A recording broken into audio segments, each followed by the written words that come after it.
श्री ग्रंथ कहलाए श्री ललित मोहन झा जी, ललित मोहन झा जी अपने ठाम अभियो हो जा पुनीत विषयों को के और तन मन अर्पण कीजिए शिव चरणों में ध्यान अपना फूल अर्पण करियो, यह शिव पुराण शिव जी फूल अर्पण करो कीजिए शिव चरणों में ध्यान श्री मनोज झा जी, मनोज झा जी अपना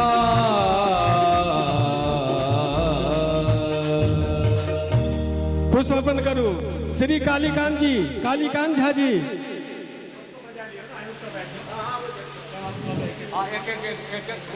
पुष्प अर्पण करूं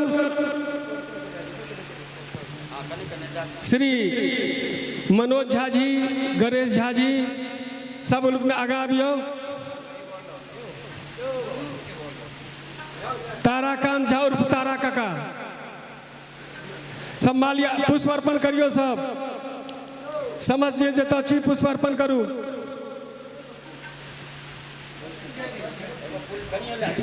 पार्वती से हो छथिन त अड़हुल के गुड़हल के फूल चढ़ा सके छी बिंदेश्वर झा जी नहीं पहुंचला है व्यास जी बजा रहा छन श्री बिंदेश्वर झा जी का हाँ गेल और क्यों छथिन के छथिन अपने श्री हेमचंद्र मिश्र कथा श्रवण करबा के लेल कौरथू से तो पधारल छथि आग्रह करे छियन जे पुष्प अर्पण करू हो गेल हैया ई गेल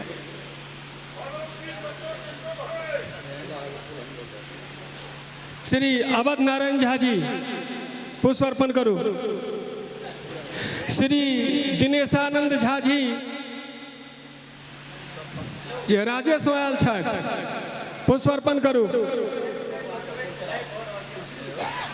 श्री सुशील झा जी पुष्प अर्पण करू आयल जाओ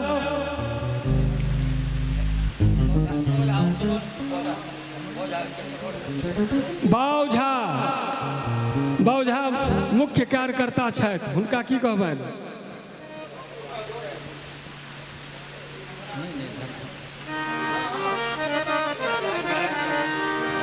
श्री बिंदेश्वर झा जी बेलपत्र पुष्प गुड़हल के फूल जे पसंद हुआ से अर्पण करू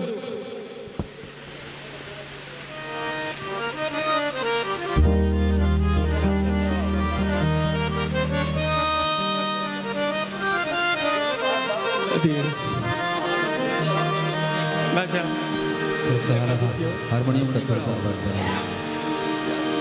श्री राधे श्री राधे श्री राधे हरि श्री राधे श्री राधे श्री राधे ठीक बावझा श्री बावझा कत छी और श्री राधे श्री राधे श्री ललित मोहन झा जी से आग्रह करबनि श्री राधे जते ठाम आयल छथि हमर सामवेद के साधक सबके तिलक करियौ बावझा हल्का ये आवाज हल्का कम करियो जे चल रहल छै हल्का आवाज श्री राधे श्री राधे श्री राधे श्री राधे श्री राधे श्री राधे ठीक ठीक परम जी देख लेबै कहाँ छै को जरूरत पड़ते बढ़ा देबै घटा देबै परमानंद जी बरसाम परमानंद जी बरसाम अहाँ जतऽ है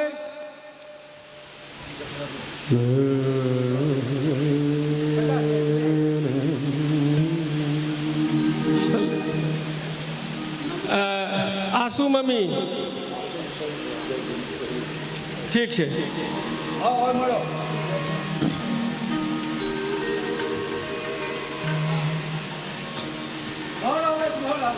परमानंद जी बरसाम पुष्प अर्पण करू आइ जाधर तिलक अर्पण भऽ रहल छै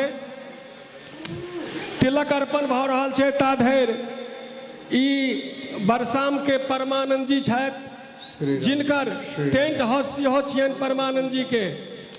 परमानंद जी के विशेषता एकटा सुन लेल जाओ, व्यास जी से आग्रह करबनि हल्का बेस जे ओहो सुन लौथ।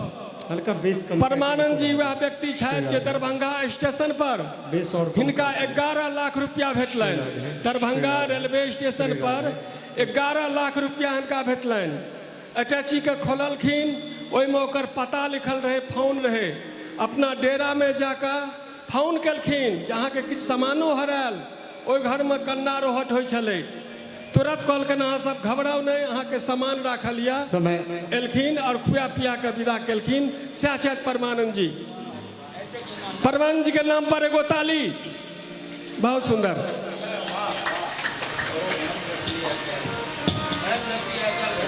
सर से हारमोनियम का साउंड पड़ा दीजिए। अब हम आदरणीय परम पूज्य श्री त्रिपुरारी जी व्यास जी से आग्रह करबनि जे हमरा सबके जे उद्देश्य अहाँ के तो सम्मान के साथ बजेने छी, शिव कथा, मिथिला महात्म, प्रभु चिंतन, नवदा भक्ति से हमरा सबके सूत जी से हम आग्रह करबनि, हे व्यास जी, हे सूत जी, हमरा सबके कर्ण के माध्यम से, दृष्टि के माध्यम से हमरा सबके तृप्त करू।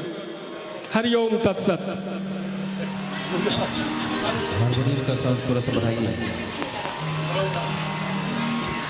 अब कियो शोर नहीं करब, सब शांत से बैठब, जहाँ छिए वहीं ई पराते तस हटा।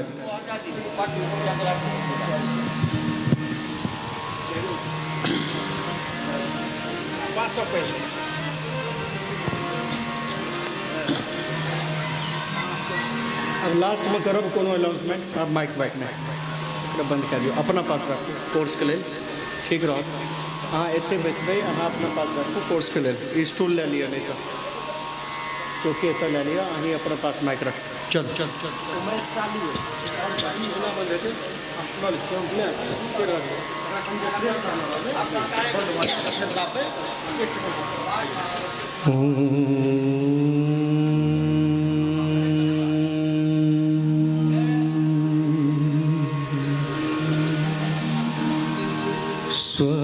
स्वस्ति श्री गणेशाय नमः।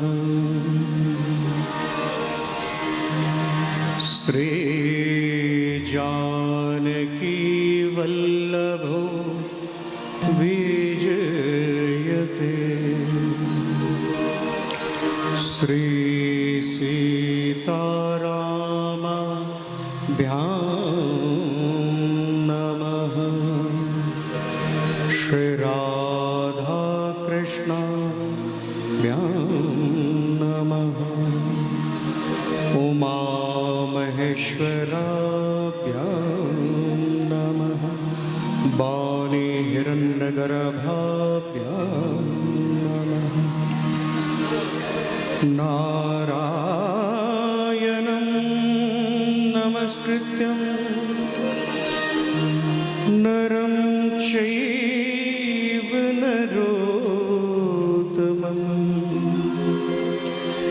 देवीं सरस्वतीं व्यासं ततो जयमुदीरयेत्।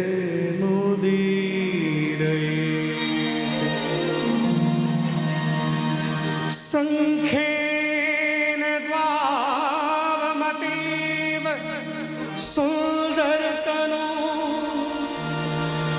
शार्दूलचर्माम्बरं कालव्यालकराल भूषणधरं, गंगा शशाङ्करप्रियं, काशी संकलकल्मषोगशमनं, कल्याणं कल्पद्रुमं, नौमीड्यं गुणातीतं गुणनिधिं कंदर्पहं शंकरं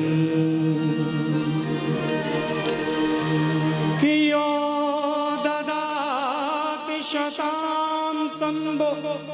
ये आसन उठा करके इधर रखिए, इधर बैठिए, दाहिनी तरफ, इस तरफ मुंह करके, व्यास जी की तरफ। हाँ, यहाँ बैठिए। कियो ददाति शतां संभो कैवल्यम् अपीश दुर्लभम् खलानां दण्डकृतो वशो शंकरं संकरोतु मे। भवानी शंकरो वन्दे, भवानी शंकरो वन्दे। श्रद्धा विश्वास रूपिणो यमाश्रितो हि वक्रोऽपि चन्द्र सर्वत्र वन्दते।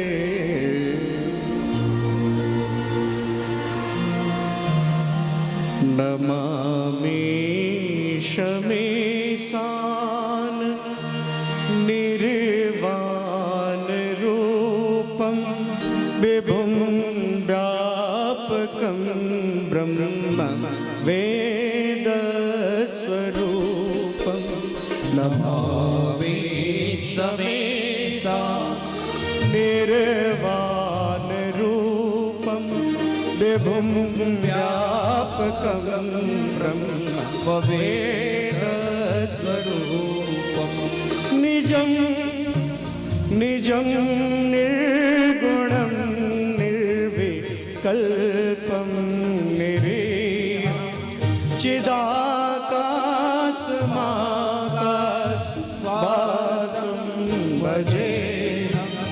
निराकार ओंकार मूलं तुरीयं गिरा ज्ञान मीशं गिरीशं। नमामि समेशान निर्वाण रूपं विभुं व्यापकं ब्रह्म वेद स्वरूपम्।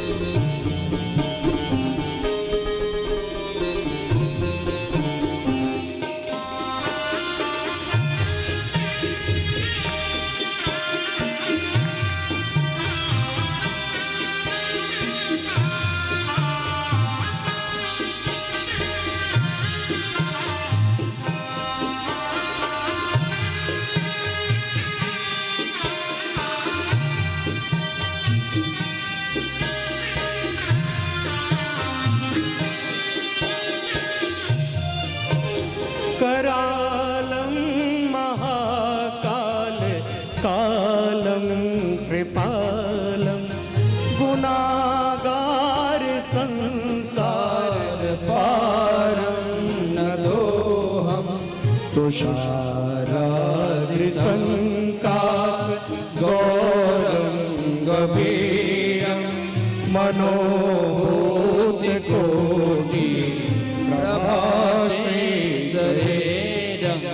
स्फुरणमौलिकल्लोल चारुगङ्गा लशकालबालन्दु कंठे भुजंगा। चलते कुंडलं भ्रू सुनेत्रं विशालं प्रसन्नाननं नीलकण्ठं दयालं मृगादी चरमा वरं मुण्डमालं प्रियं शङ्करं सर्वनाथं भजामि नमामि।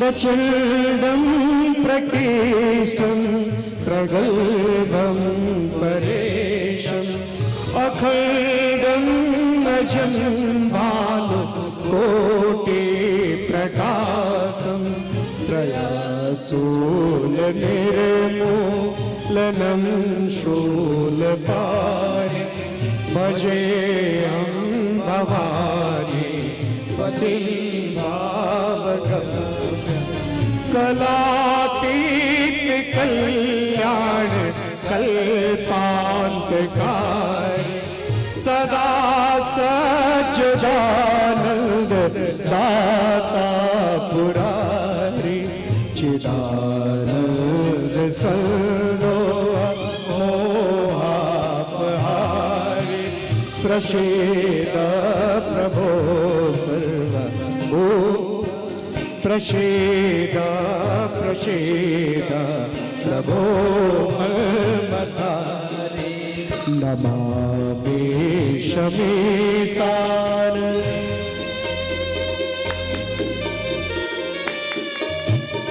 बहुत सुंदर।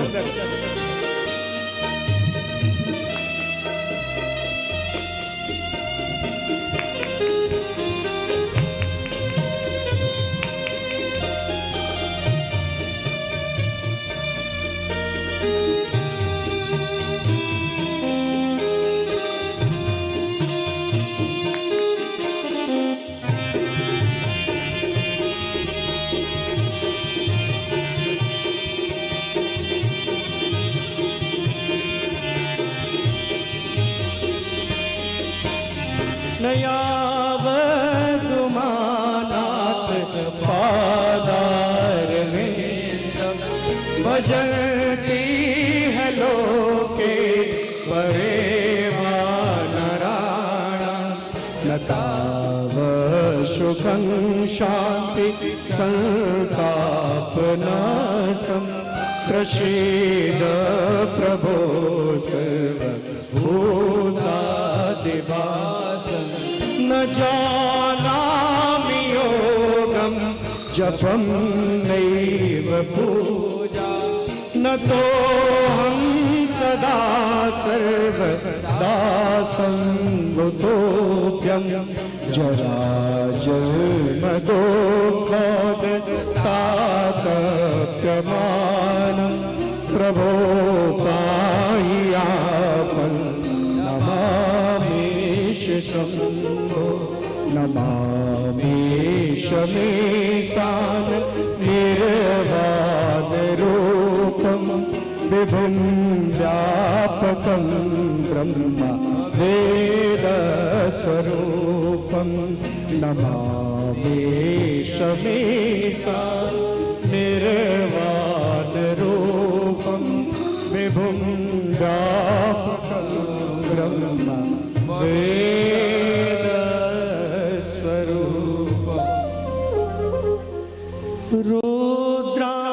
रुद्राष्टकमिदं प्रोक्तं विप्रेण हरतोषये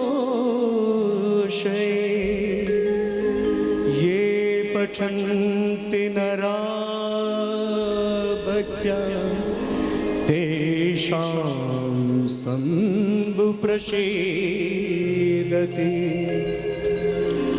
सुन विनति सर्वज्ञ शिव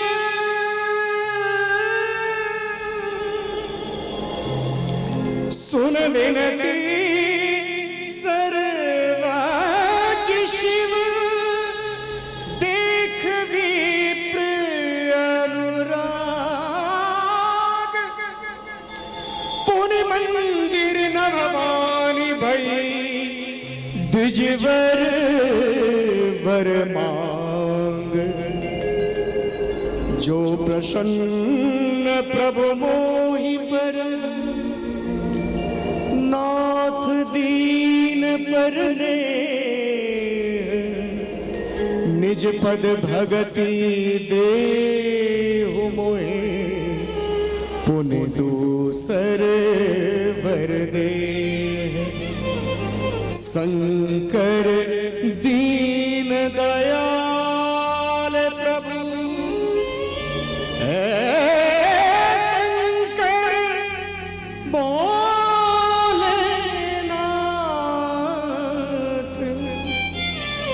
शंकर दीन दयाल प्रभु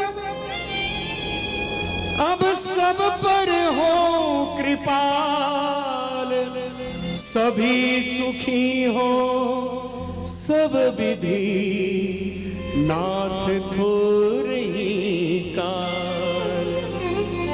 तब माया वस जीव जड़ संतन फिरहि भुलाए।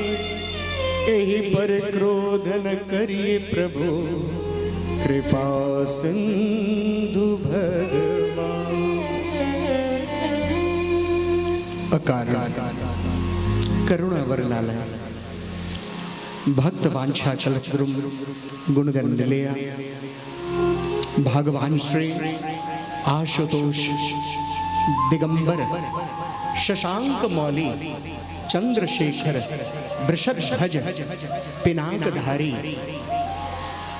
डमरूधारी मां मैया के संग बाबा करुणावतार कृपा के समुद्र भोलेनाथ जी निर्विकार निष्कल रूप में शिवलिंग रूप में सकल रूप में मूर्तिमान रूप में सकल और निष्कल दोनों रूपों को प्रणाम करते हुए पवित्र यह कमला नदी के तट पर बसा हुआ पवित्र ये रजौर ग्राम, जिस रजौर ग्राम में पावन यह पवित्र शिव मंदिर जो कि सैकड़ों वर्षों प्राचीन शिव मंदिर है, संत महापुरुषों के द्वारा स्थापित संत कृपा प्रसाद के द्वारा।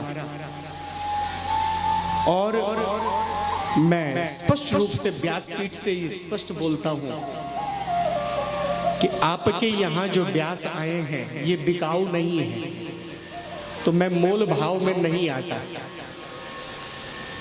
38 बरस से ज्यादा हो गया, 38 बरस से ज्यादा हो गए कथा करते हुए, देश और विदेश में भी। इंडिया तो छोड़िए, विदेश में भी हमने कभी मांग नहीं किया, निष्काम कथा चलता है श्रद्धा भाव में। तो इसलिए मेरी कथा का अधिकारी सभी लोग हैं, संपूर्ण रजौर ग्रामवासी और आसपास के गांव, जहां तक आवाज जा रहा है इस कथा में सबको बराबर पुण्य मिलेगा। सभी इस कथा के बराबर अधिकारी हैं, इसलिए आप सब पुण्य के भागी हैं। ये बच्चे आपके हों या पराये हों, एक बारी उठ करके बच्चों को मारना नहीं, बच्चों को मारना नहीं, उनको बोलिएगा शोर ना मचाएं और सभी बच्चों को बोलिए आगे आकर के बैठेंगे। बच्चे जब आगे बैठेंगे तो कथा सुनेंगे, शोर नहीं करेंगे। सभी बच्चे आगे बैठे, कोई कथा के बीच में उछल कूद नहीं करेंगे। और जो बच्चे आराम से कथा सुनेंगे तो कल हम बच्चों के लिए टॉफी लेके आएंगे, ठीक है? सभी बच्चे आनंद से कथा सुनना, आगे बैठ के सुनो। बच्चों में संस्कार डालना ही सबसे उत्तम बात है। तो जिन जिन के बच्चे हों, कहते हैं एक घर में संस्कार के द्वारा बच्चे को रखा जाता है, बड़े प्रेम से उसको बिठाया जाता है। माता पिता अपने पास बिठा के विद्या पढ़ाते हैं, संस्कार डालते हैं। इसी प्रकार से आचार्य का धर्म बनता है। बच्चे जहां हो उन सबको बोलो सबसे आगे बैठे, यहाँ आगे आकर के बैठे हैं। यहाँ आके बच्चे कोई शोर नहीं करेंगे, बैठ ही नहीं पाएंगे, चुपचाप शांत बैठेंगे। और नहीं तो आवारा पशु को तो कोई भी डंडे से मारता है। ऐसे ही बच्चे लोग जब बहुत उत्पात मचाएंगे तो फिर मुझे कहना पड़ेगा कि एक आदमी जाओ जरा कान खींचो, तो बच्चों की पिटाई करो और उनकी कान खींचो, उन बच्चों को जिनके माता पिता कंट्रोल में नहीं रख सकते, है ना। तो आइए हम कथा में आगे बढ़ने से पहले भोलेनाथ जी का निरंकार रूप लिंग है, साकार रूप मूर्ति है। साकार निराकार दोनों रूप को प्रणाम करते हुए उनके नंदी को प्रणाम करते हैं, मां अन्नपूर्णा को प्रणाम करते हुए गणपति कार्तिकेय जी इन दोनों को प्रणाम करते हुए स्वर की देवी मां सरस्वती को वंदना करते हुए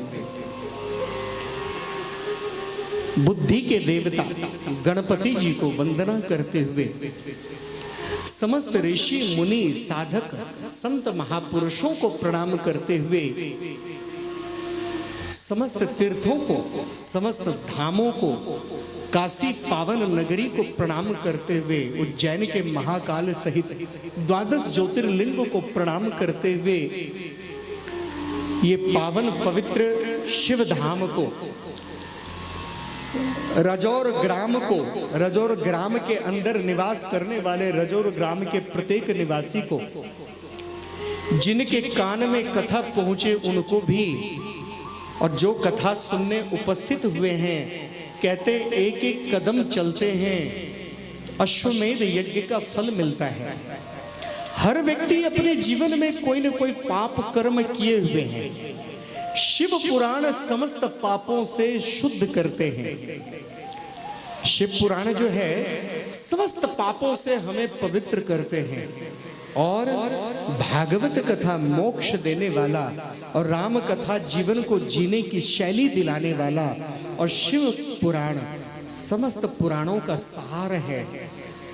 24,000 श्लोक हैं इसमें, अनेक संहिताएं हैं इसमें, सप्त संहिता है, विशाल ये शिव महापुराण है, जिनको तुम्बरु, शेषनाग और साक्षात नंदी ने कहा, और जिन्होंने भागवत को नारद जी को सुनाया वो सनकादि ऋषि मुनिगण परम वैष्णव। ये वैष्णवों के लिए भी परम वैष्णव कथा है, और शैवों के तो इष्ट की कथा है, लेकिन वैष्णवों के लिए ये परम वैष्णव की कथा है, क्योंकि वैष्णवा नामाग्रगण्यम, वैष्णवों में अग्रगण्य भोलेनाथ जी हैं। इसलिए मैं व्यासपीठ से सबसे पहले कथा के परीक्षित को मैं साधुवाद करता हूं। तत्पश्चात बहुत सुंदर गंधर्व विद्या के ज्ञाता, हारमोनियम पे मैं नाम नहीं जान रहा, कल पर्ची पे ये मुझे देंगे, मैं कल अनाउंस करूंगा। तो हारमोनियम पे जो गायक हैं, और ऐसे ही तबले पे, और ऐसे ही ऑर्गन वादक हमारे, और ऐसे ही पैड वादक, सभी के सभी बहुत ही अच्छे हैं, तेजस्वी हैं, संस्कारी हैं, और चेहरे पे दिव्य तेज है। मैं तो कहूंगा गायन के साथ साथ वक्ता भी बनो आप। हाँ उत्तम, हाँ बड़ा अच्छा है। तो आइए, तो हम ऐसे गंधर्व विद्या के ज्ञाता गणों को मैं व्यासपीठ से अभिवादन करता हूं। तत्पश्चात बहुत ही सुंदर ढंग से माइक के माध्यम से कथा का लाभ पहुंचाने वाले, क्या नाम है बेटा? Vijay Kumar, Durga tent house, Madhepur, Barsam. बहुत अच्छा साउंड है। तत्पश्चात, नहीं मुझे पता नहीं था, इस पे देख के पढ़ा है। तत्पश्चात वीडियो के माध्यम से बहुत सुंदर कथा का YouTube के माध्यम से सबको लाभ पहुंचाने वाले, मैं उन सबका भी और आपका भी साधुवाद करता हूं। तत्पश्चात मैं चाहता हूं कि हमारा भी वो ले लेना, जिससे कल से हमारे सभी साधक लोग भी सुन ले, नंबर हमारा ले लेना बेटा, ठीक है? तो आइए, आप सभी को साधुवाद करते हुए मैं कथा के विशेष प्रेमी मुझको जो यहाँ लेके आए, श्रीमान बिंदेश्वर झा जी, रत्नेश्वर झा जी। मैं व्यासपीठ से रतन झा जी को, जो कि यहाँ से पता नहीं कहाँ चले गए, मैंने तो कहा था यहीं बैठिए, तीनों भाई चारों भाई इकट्ठे बैठे हो, अच्छी बात है। लेकिन कथा के परीक्षित इनके ज्येष्ठ भैया, क्या नाम है आपका? रमेश झा जी। रमेश झा जी हमारे परीक्षित हैं, जो कि कथा के आरंभ से अंत तक आप बैठेंगे, पूरे भाव से कथा सुनेंगे। तो आइए, आज विलंब से कथा आरंभ हुआ, मैं टाइम का पक्का हूं, तो 5:30 बजे 6 बजे कथा शुरू हो रहा है। तो कथा का महात्मा चलेगा, जल्दबाजी नहीं करना। और कल से थोड़ा सा मौसम ठंडा हो जाए तभी कथा करिए ना।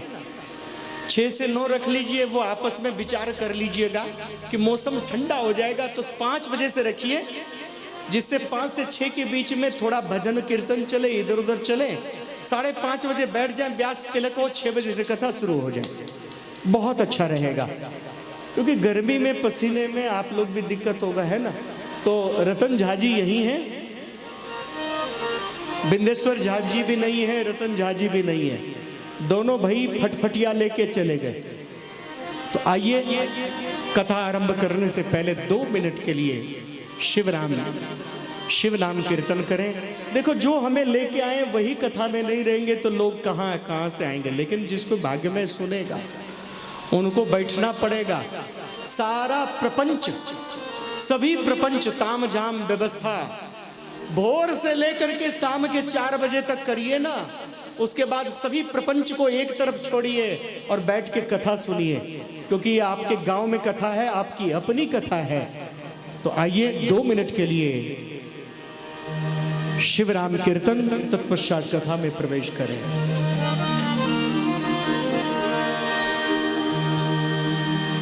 भज मन मेरे ओम नमः शिवाय, भज मन मेरे ओम नमः शिवाय, जप मन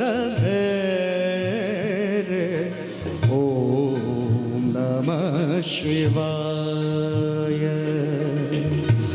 जप मन मेरे, थोड़ा वो आवाज धीरे रखिए, नमः शिवाय।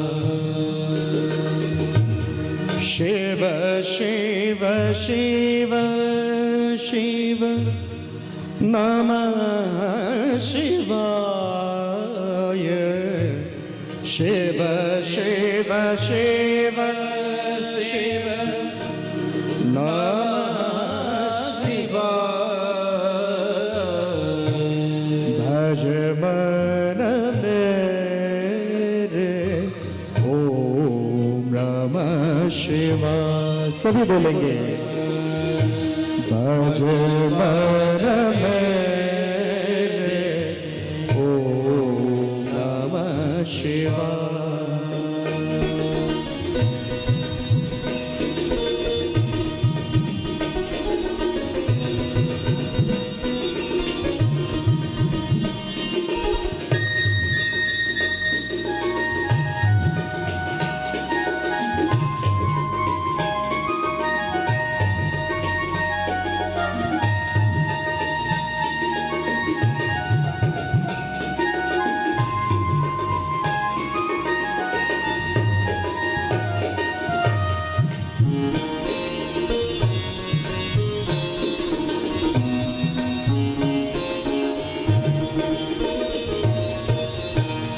वह मोदन मुक्ति के मंदिर में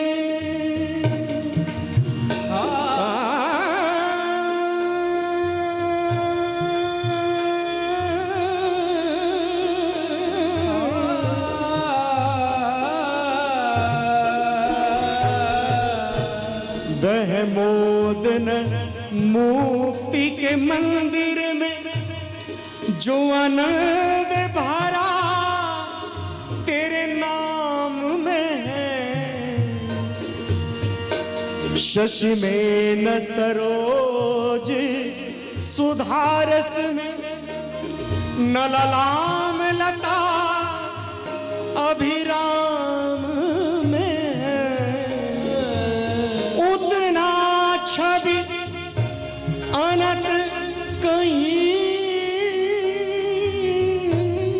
भी नहीं, उतनी छवि अनंत कहीं भी नहीं, जितना छवि शिव के धाम में है, जितना सुख शिव के नाम में है, जितना सुख शिव के नाम में है। ओंकार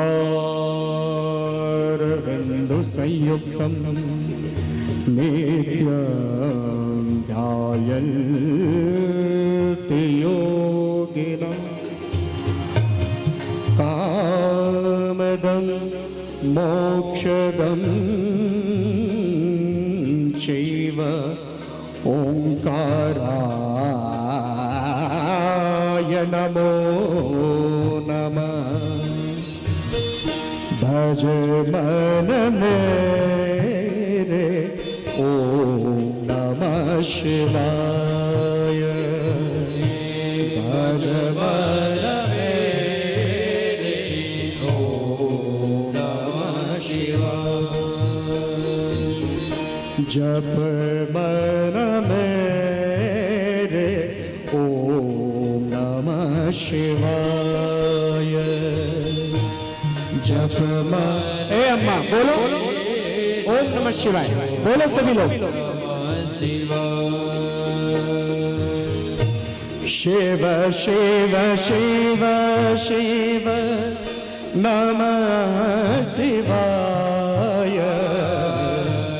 शिव शिव शिव शिव नमः शिवाय, भज मन मेरे ओम नमः शिवाय, भज मन मेरे ओम नमः शिवाय, भज मन मेरे ओम नमः शिवाय, भज मन मेरे ओम नमः शिवाय, भज मन मेरे ओम नमः शिवाय, भज मन मेरे ओम नमः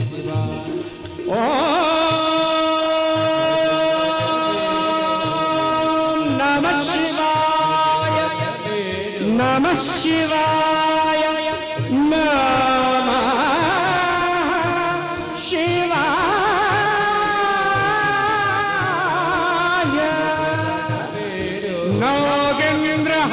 नागेन्द्रहाराय त्रिलोचनाय,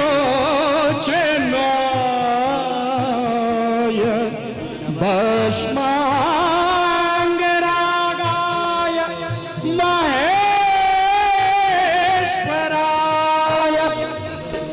नित्याय देवाय दिगंबराय,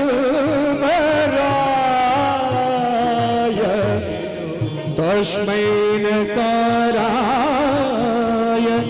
नमः शिवाय, भज मन मेरे ओम नमः शिवाय, भज मन मेरे, भज मन मेरे ओम नमः शिवाय, भज मन मेरे। सभी बोले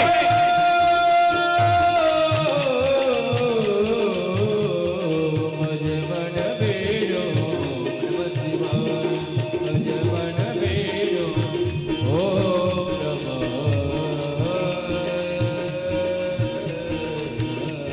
स्मरन्तकं पुरन्तकं भवन्तकं मखन्तकं गजान्तकान्तकान्तकं तमन्तकान्तकं भजे।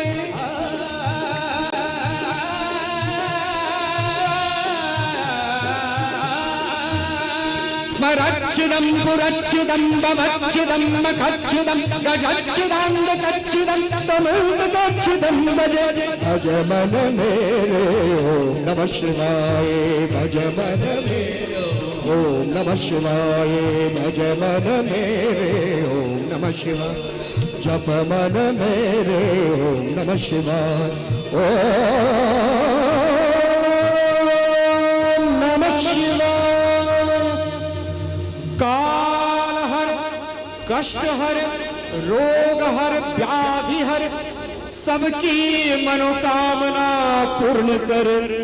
हर हर श्री महादेव शंभो। आइए हम सब कथा में प्रवेश करें।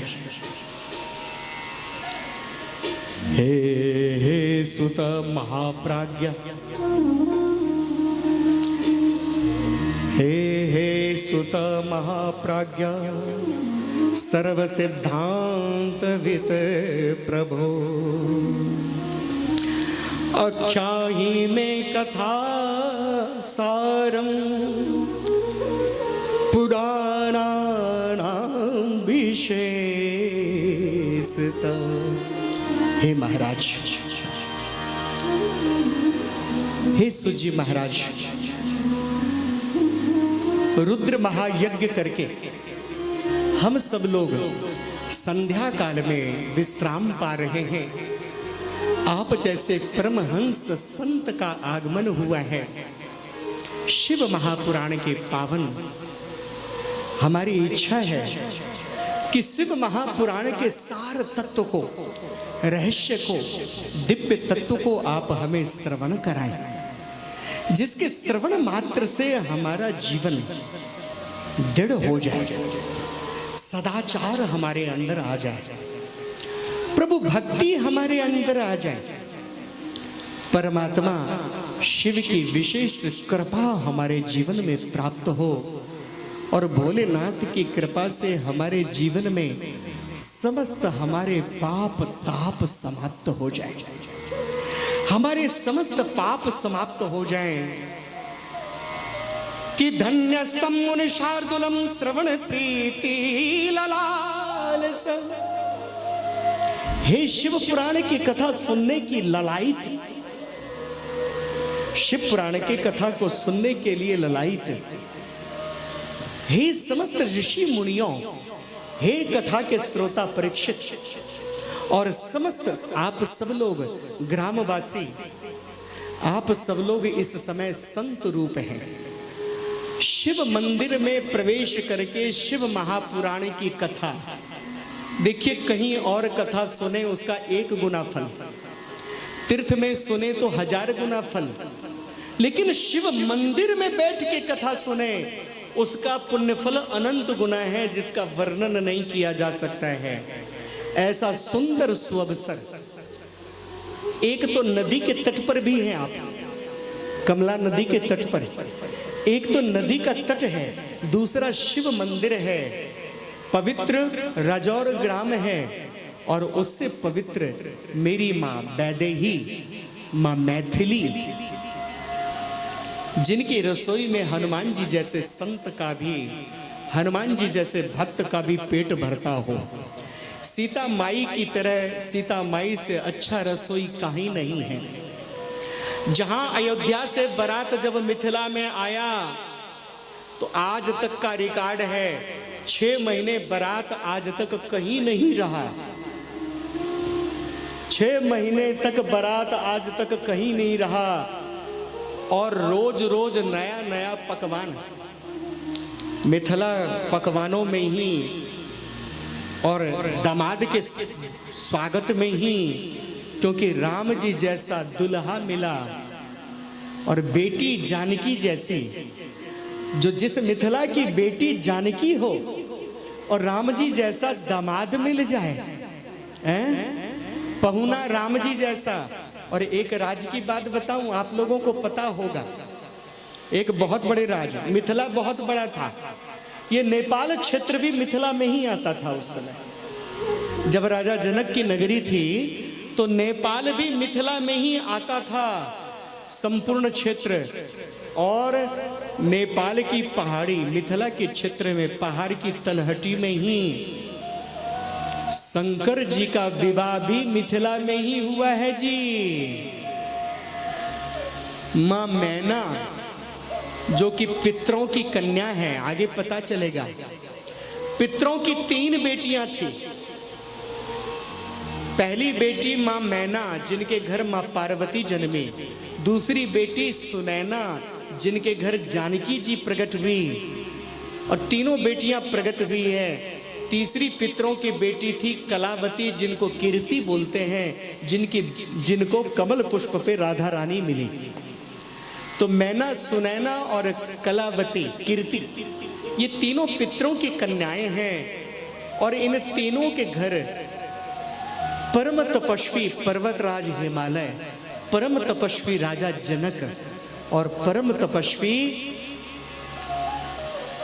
मां कीर्ति और उनके संग में वृषभानु जी, और इनके घर इनकी तपस्या के बल पर ये तीनों विभूतियां मां पार्वती, मां जानकी और मां राधा यह प्रकट हुई हैं।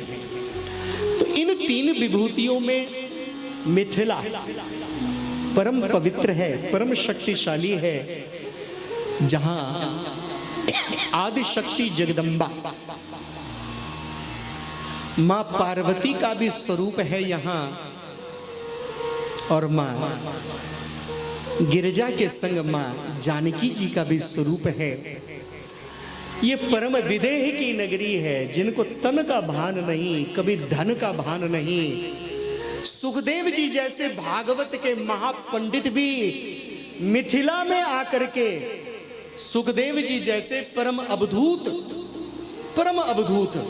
महापंडित जिन्होंने परीक्षित का उद्धार किया, उन सुखदेव जी ने भी मिथिला में आके राजा जनक जी से दीक्षा लिया, और राजा जनक जी से दीक्षा लेकर के फिर गए वेद व्यास जी से शिक्षा भागवत की लिया। तो ये तो गुरुओं की नगरी है, ये विश्वामित्र की नगरी है।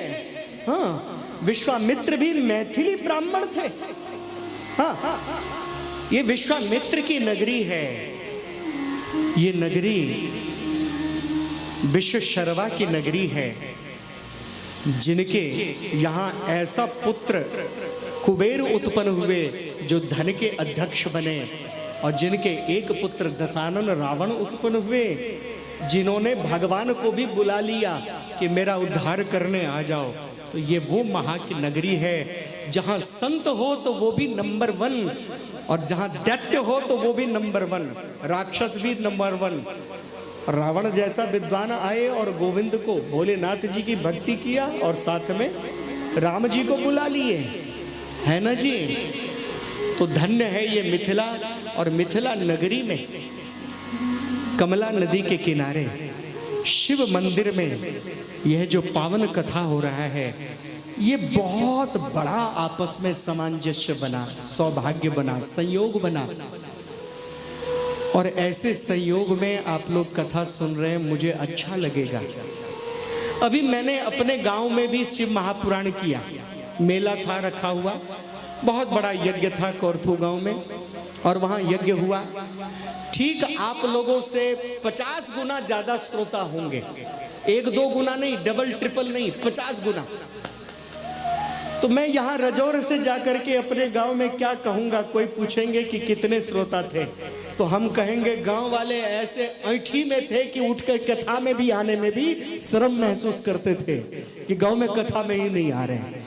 ऐसा ऐठ, ऐसा मरोड़ कि भगवान की कथा में भी आने में भी शर्म होता है। मैं क्या कहूंगा रजौर का नाम जाकर के अपने गांव वालों को, यहां से जाना पड़ेगा ना जी, तो मैं जाकर के क्या कहूंगा। इसलिए आप लोगों की संख्या है, मैं नहीं कहूंगा, लेकिन मुट्ठी भर यहाँ तो बैठने की जगह नहीं होना चाहिए, बाहर बाहर रोड पे पीछे जाके कुर्सी लगना चाहिए, गाछ के नीचे तक इतना भीड़ होना चाहिए सबको। और सारे गांव वालों से कहूंगा, ये गांव का आन बान शान है, ये गांव की कथा है, और संपूर्ण गांव वालों के लिए ये कथा है, क्योंकि ये कथा किसी एक व्यक्ति के नहीं, आयोजक भले ही एक हो सकता है, लेकिन मैं व्यास पीठ से घोषणा करता हूं, इस कथा का आयोजक आप सब हैं। तो श्रीमान सूत जी कहते हैं कि हे कथा को सुनने वाले श्रोताओं, हे कथा को सुनने वाले परीक्षित, आप सब लोग धन्य हैं कि आपके मन में शिव महापुराण की पावन कथा को सुनने की रुचि जागृत हुई है, मन के अंदर अभिलाषा जागृत हुआ है।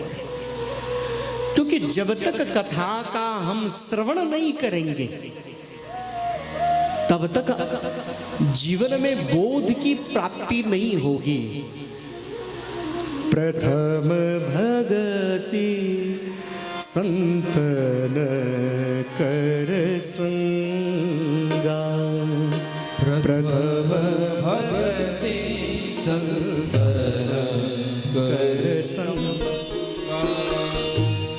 प्रथम भगति संतन कर संगा, प्रथम भगति संतन कर संगा, प्रथम भगति संतन कर संगा, दूसरी रति मम कथा प्रसंगा, दूसरी रति कथा प्रसंगा, प्रथम भगति संतन कर,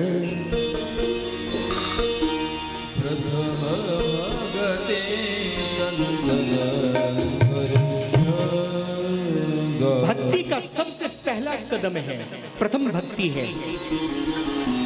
प्रहलाद जी ने भी नवदा भक्ति को जो प्रतिपादन किया है, ये शबरी को नवदा भक्ति राघव ने रामायण में बताया, लेकिन भागवत में भी प्रहलाद जी ने नवदा भक्ति प्रकट किया है। क्या है सबसे प्रथम भक्ति? क्या है नवदा भक्ति में? प्रथम भक्ति श्रवण भक्ति। जो कानों से भगवत कथा नहीं सुन सकते हैं, उसके अंदर कितना भी महाविद्वान हो जाए, भक्ति नहीं आएगी, भक्ति का लक्षण नहीं आएगा, वो भक्त बनेगा ही नहीं जिसने भगवत कथा नहीं सुना। आपको रामायण का भी बताया और भागवत में भी कहा गया है कि श्रवणम कीर्तनम। पहला भक्ति क्या है कि श्रवणम कीर्तनम विष्णु स्मरणम पाद सेवनम अर्चनम बंदनम दाशम साख्य आत्मनिवेदनम।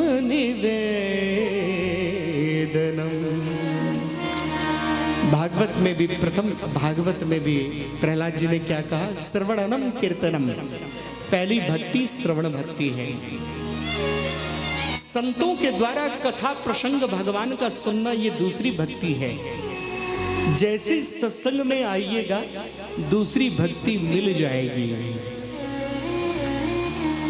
हमारी किस्मत जाग जाएगी, भाग्य खुल जाएगा, विधि का रेख बदल जाता है यदि श्रेष्ठ वक्ताओं के द्वारा आप शिव महापुराण की पावन कथा को सुनते हैं। ये सच है। ध्रुव जी की बन गई कथा को सुनकर के किस किस का बना? अरे ध्रुव जी की बन गई, सुदामा की बन गई, ध्रुव जी की बन गई, सुदामा की बन गई। अरे तेरे भी जागेंगे भाग रे, संतन के संग लाग रे, तेरी अच्छी बनेगी, संतन के संग लाग रे, तेरी अच्छी बनेगी, अच्छी बनेगी तेरी किस्मत जगेगी, मिट जाए उर के दाग रे, वो तेरी अच्छी बनेगी। जीवन में संत की संगति ले लें। थोड़ा बाहर का आवाज हॉर्न हॉर्न का।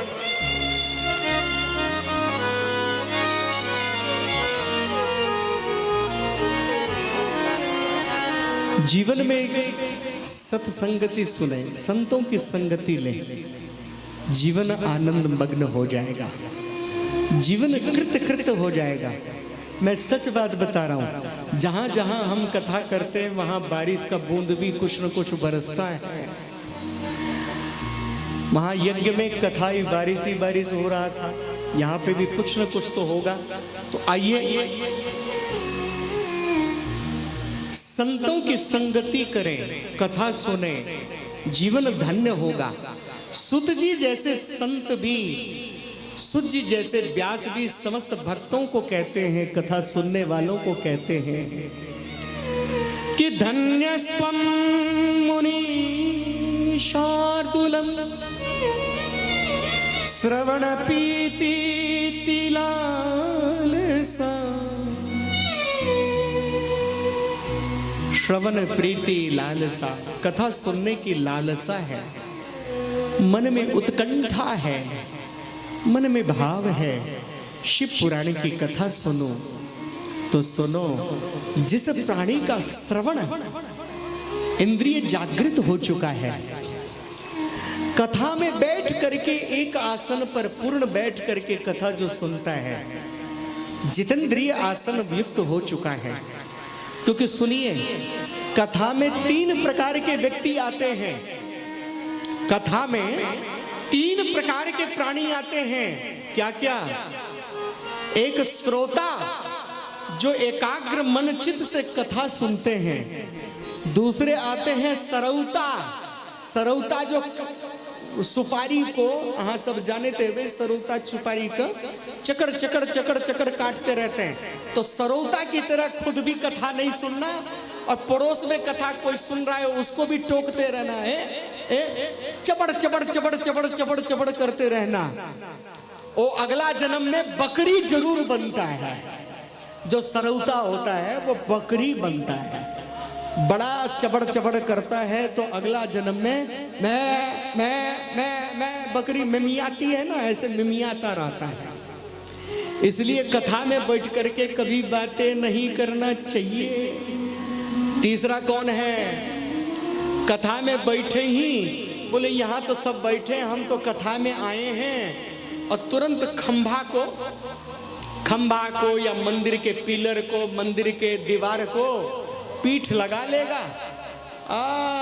कथा बहुत सुंदर है, आंखें बंद है, और तुरंत कुंभकर्ण की मौसी के साथ संबंध उसका जुड़ जाता है। ऐसा प्राणी होता है सोता। तो ना तो सरौता का प्रवेश इस कथा में होना चाहिए।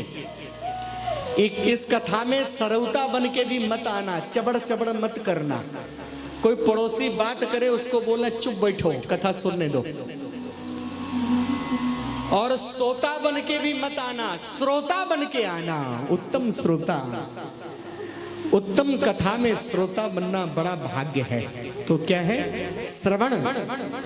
कथा श्रवण करने के पश्चात फिर मनन करो।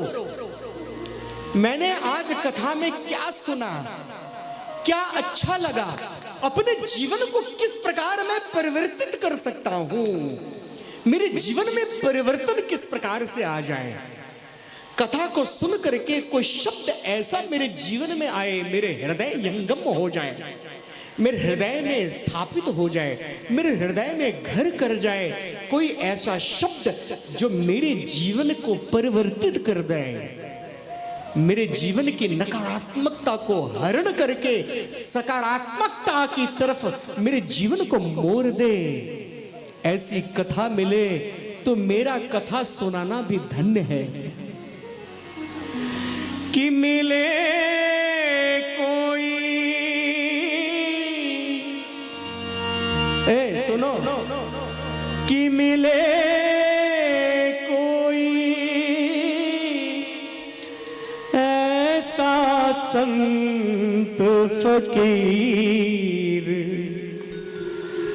मिले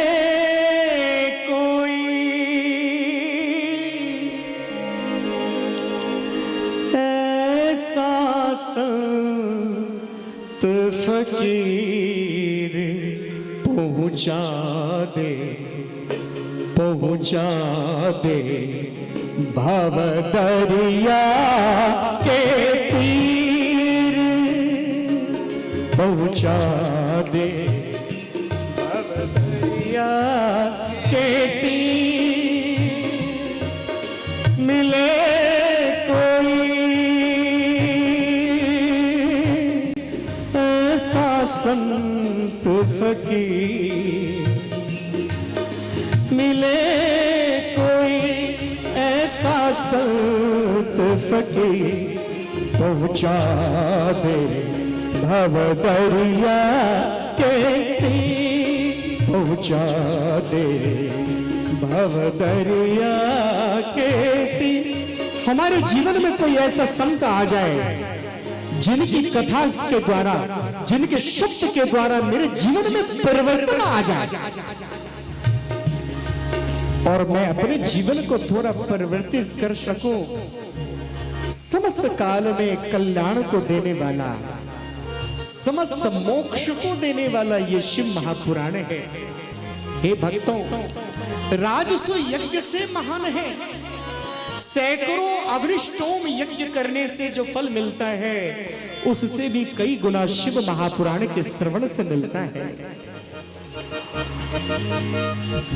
संत लोग कहते हैं भाई सुनो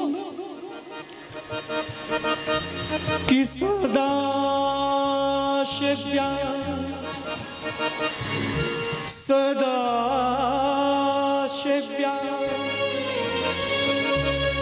सदा सेव्या विशेष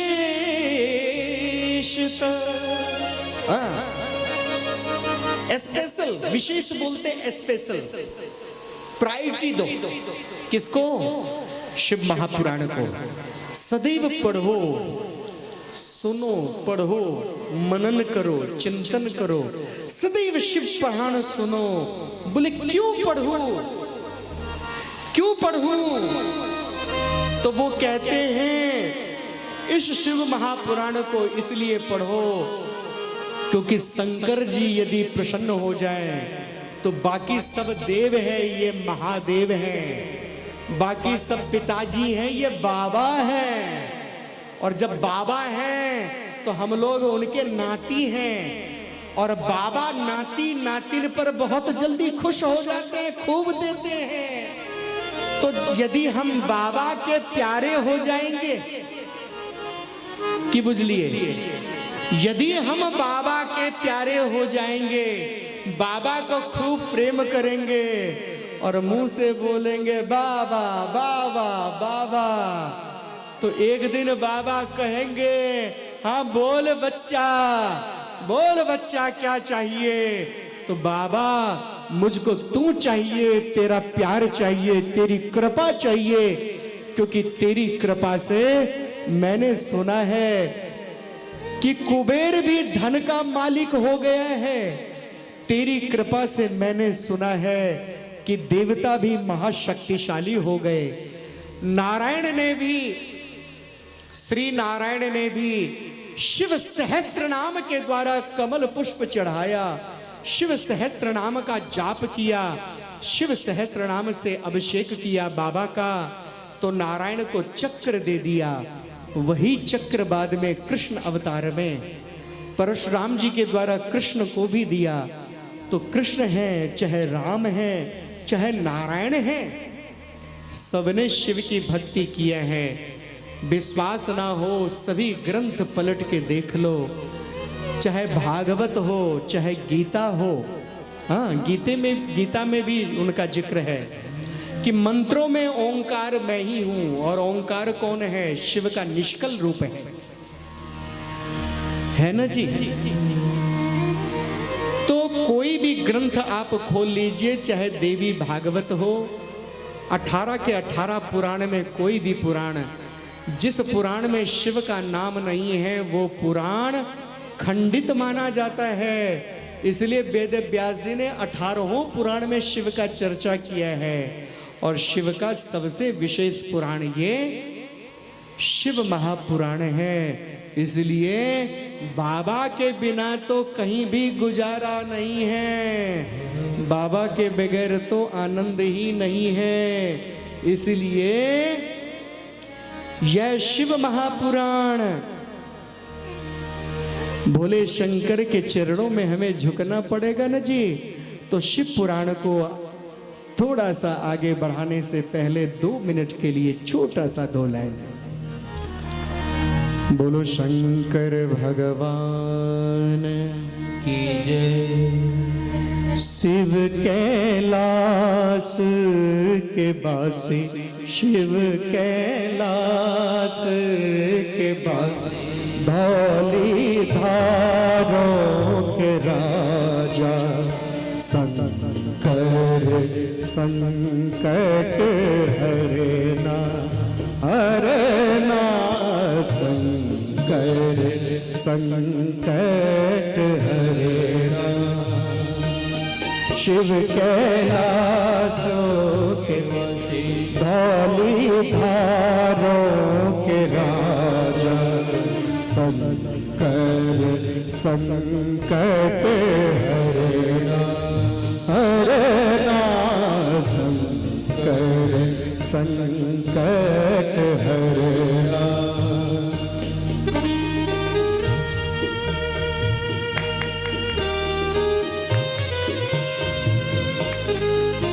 कभी कभी थपरी तो बजा जल करियो धीरे धीरे।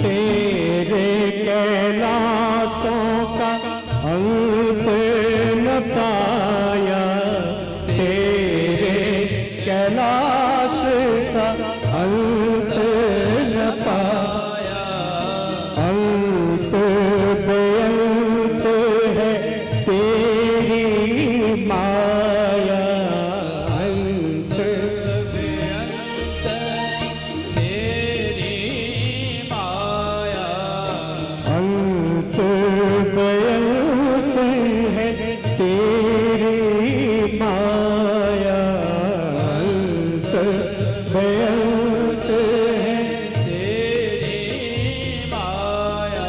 शिव कैलाशों के बासी, बोले धारी के राजा, शंकर संकट हरना, हरना शंकर संकट हरना।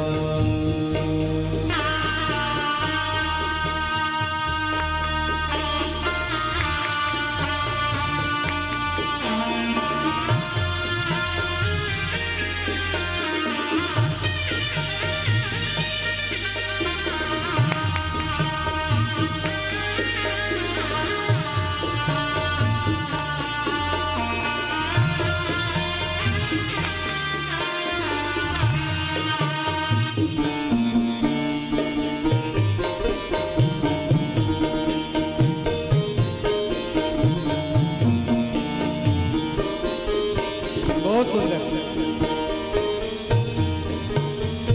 बेल की पतिया, भांग धतूरा, बेल की पतिया, भांग धतूरा, बेल की पतिया, भांग धतूरा, बेल की पतिया, भांग धतूरा। शिव के मन को लुभाए ओ बाबा मेरे, शिव के मन को लुभाए ओ बाबा।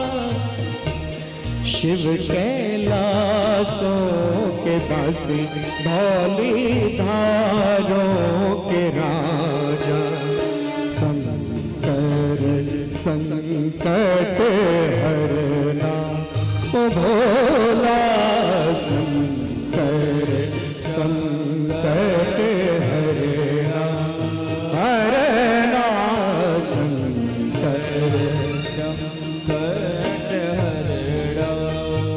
नमः पार्वती पतये हर हर महादेव। शंभो। कि सदा सेव्या सदा सेव्या सदा सेव्या विशेषत एतद शिव पुराणस्य कथा परम पावनी। सबको परम पावन फल प्रदान कराने वाले ये शिव महापुराण है। इसमें 24,000 श्लोक हैं और 7 संहिताएं हैं। इसमें भक्ति, ज्ञान और वैराग्य से भली भांति संपन्न यह विद्येश्वर संहिता, रुद्र संहिता और ऐसा कहा जाता है कि शत रुद्र संहिता, कोटि रुद्र संहिता, उमा संहिता, कैलाश संहिता और वायु संहिता, ये सप्त संहिताएं हैं, सप्त खंड है जो कि परम पावन और पवित्र है, सब प्रकार से कल्याण करने वाले हैं। अच्छा, तो सनकादि महर्षि गण प्रश्न करते हैं नंदी जी से, हे गुरुदेव एक बात तो बताइए, क्या महापापी से भी पापी, जिसके मन में पुण्य करना नहीं है, जिसमें के मन में धर्म करना नहीं लिखा है, जो कभी जीवन में धर्म नहीं किया लेकिन भूल बस, अज्ञानता बस, भूल बस यदि उसने कुछ पुण्य इकट्ठा कर लिया, अज्ञानता बस। आप नहीं उठिएगा, आप बैठिए, आप नहीं हिलना जब तक कथा चले, कहीं नहीं जाएंगे। नहीं नहीं, बिल्कुल नहीं।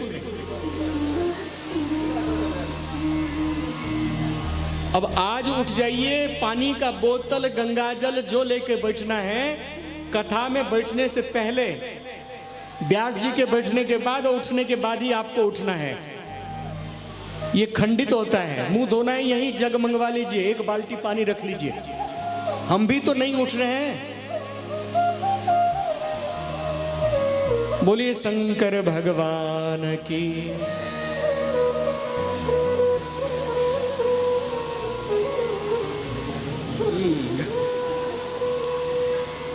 जीवन में ये याद रखना है, सनकादि महर्षि गण जो बैठ सकते हैं उनको दे दीजिए इधर साथ में बैठने के लिए सहायक रूप में। एक और बैठ जाए, आप बैठ जाइए, आप बैठ जाइए, कोई बात नहीं, साथ में बैठ जाइए। एक आसन ले लीजिए आप अपना भी, इस पे वो बैठेंगे, आप एक आसन लीजिए, गमछा बिछा लीजिए। बिना आसन के नहीं बैठना चाहिए, जमीन पर कथा सुनते हुए, नहीं तो इंद्र, देवताओं के राजा इंद्र पुण्य लोक ले जाते हैं। कथा का जितना पुण्य है इंद्र ले जाते हैं। बिना आसन के बैठो सूखा फर्श पे, तो इसलिए नीचे अपने घर से आसन लाओ, नहीं हो तो कोई भी आसन बिछा लो, है ना, लेकिन बिना आसन के नहीं बैठिए। आप लोग अगर फर्श पे बैठे हैं तो उसको बिछा लीजिए, वहां से कंबल ले लीजिए, बिछा लीजिए, कल से आसन ले आना। बोलिए शंकर भगवान की। नहीं नहीं, बैठिए, इधर बैठिए, अब नहीं उठिएगा। बोलो शंकर भगवान की। कथा में विघ्न होता है, बीच में परीक्षित उठे और बोलते हैं, लाइट टूट जाता है।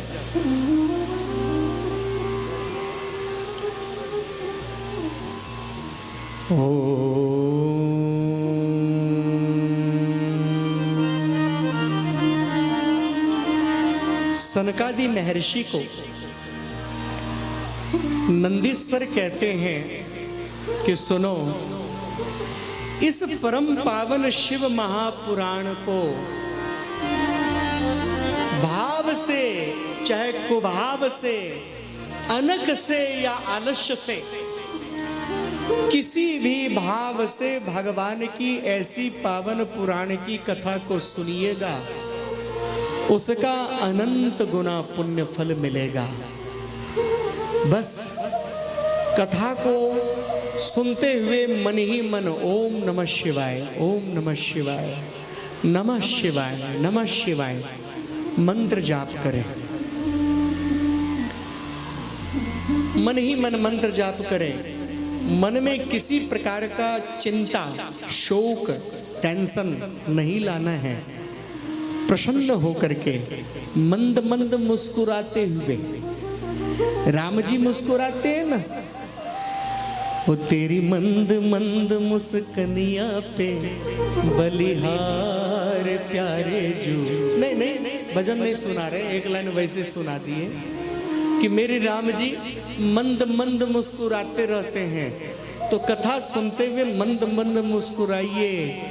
अब बाबा के सामने जब उनका नाती पोता जोर जोर से हंसता मुस्कुराते हैं, हम चाहे 90 बरस के हैं, चाहे हम 5 बरस के हैं, हम सबके बाबा भोले बाबा लगते हैं, है ना।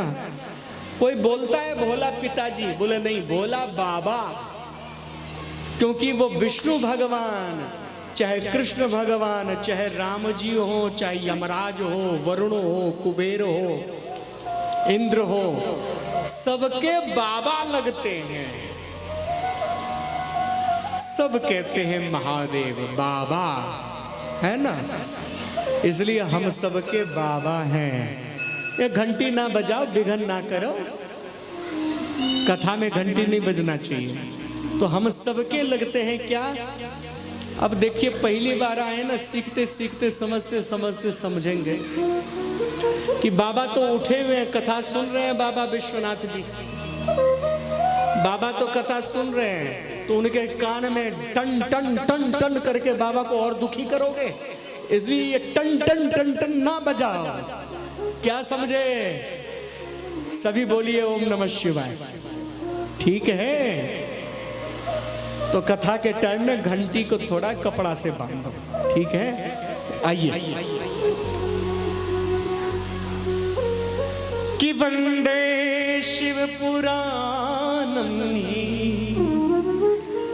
सर्वदा हम प्रसन्न धी।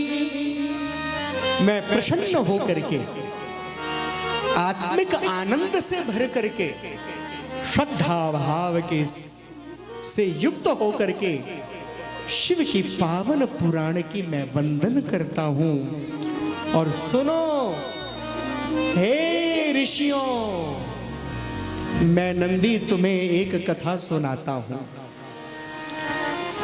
कि भूतल के ऊपर में, धरती के ऊपर में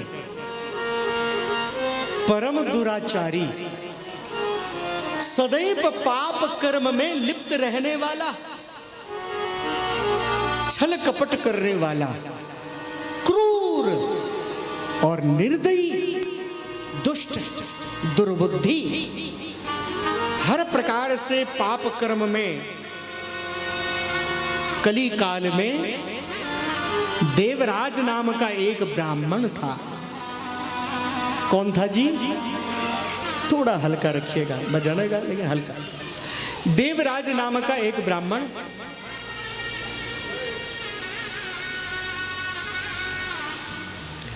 वह देवराज नाम का ब्राह्मण महापापी। कोई लोग तीर्थ करने जाते थे, ये किरात नगर था। क्या सीता किरात नगर ब्राह्मण ज्ञान दुर्बल। किरात नगर में दरिद्रो रस विक्रेता, ज्ञान का दुर्लभ मूर्ख दूसरों को छल कपट कर करके किस विधि से प्रपंच करके मैं उसको नष्ट कर दूं। रस, रस समझते ना, शराब की बिक्री करने वाला, शराब बेचने वाला, तारी, तारी समझते हैं, सुबह सुबह तारी पियो तो वो फल का रस हो गया, और उस तारी को यदि सांझ तक छोड़ दीजिए तो वो शराब बन जाता है। ऐसे ही शराब, शराब को पीने वाला, शराब को बेचने वाला, रस विक्रय करने वाला, ब्राह्मण होकर के मदिरा पान करने वाला, ये महापापी वेद धर्म परांग मुखा, वेद धर्म से वंचित विमुख था। इसका एक ही काम था, किसी विधि से मैं ठगूं, ठगूं, किसको किस विधि से ठगूं। और सुनो, किरात नगर में एक बारी क्या हुआ, उसके घर के आगे से संत मंडली जा रही थी। उस संत मंडली के संग बड़े बड़े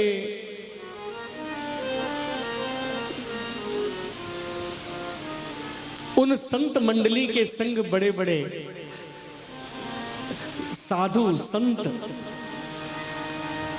और बड़े बड़े सेठ साहूकार भी थे, जनमानस भी थे, तीर्थ यात्रा करने जा रहे थे, संत थे, संत के साथ गृहस्थ थे, बड़े बड़े सेठ साहूकार थे, उनके साथ सेवक वगैरह थे। तो इस देवराज नाम के ब्राह्मण ने सोचा, इनके पास अपार धन है, तो मैं इन यात्रियों के साथ लग जाता हूं और परम धर्मात्मा बन करके नौटंकी करता हूं। नौटंकी समझते हैं ना, जैसा है नहीं वैसा बनने की कोशिश करना। था तो दुराचारी, पापी, प्रपंची, लेकिन अपने आप को महापंडित बना करके, महाज्ञानी बना करके, परम भक्त बना करके, साधक बना करके, साधक संत अपने आप को बना करके, और क्या किया, अपना रूप रंग बदल लिया, वेश बदल लिया। तो कपड़ों के बदलने से संत नहीं होते, क्या समझे? कपड़े बदलने से संत नहीं होते। संत तो संत विचार है, संत एक भाव है, संत एक शुभ संकल्प है, संत एक मन का, मन का,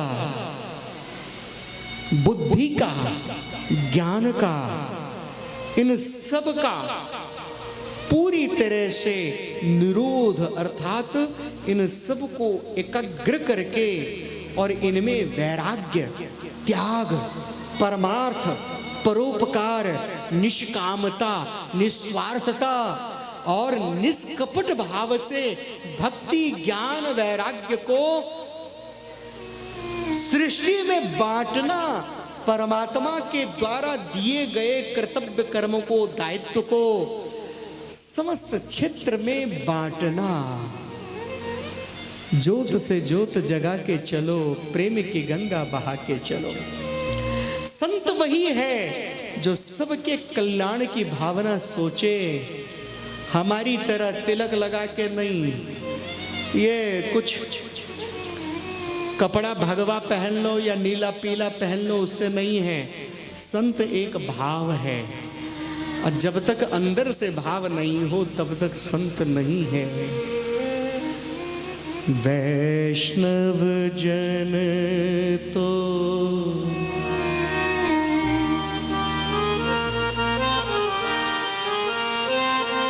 वैष्णव जन तो तेरे कहिए जे पीर पराई जाने रे, वैष्णव जन तो तेने कहिए पीर पराई जाने रे, वैष्णव जन तो तेने कहिए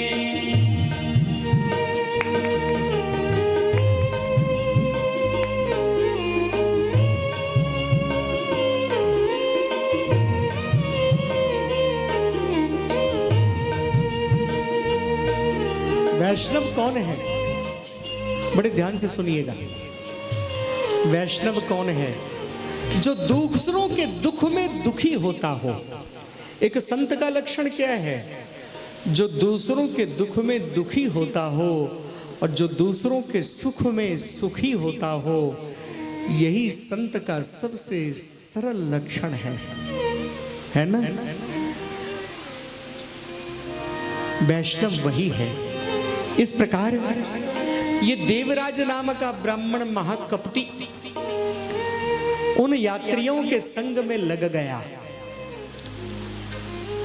अब दिन भर तो यात्री लोग, सेठ लोग जब जगे रहते, प्रभु भजन करते। रात्रि होते ही संत क्या होता था कि सेठ लोग सो जाते और संत लोग भजन करते रहते। रात्रि में थोड़ी देर के लिए संत लोग सोते,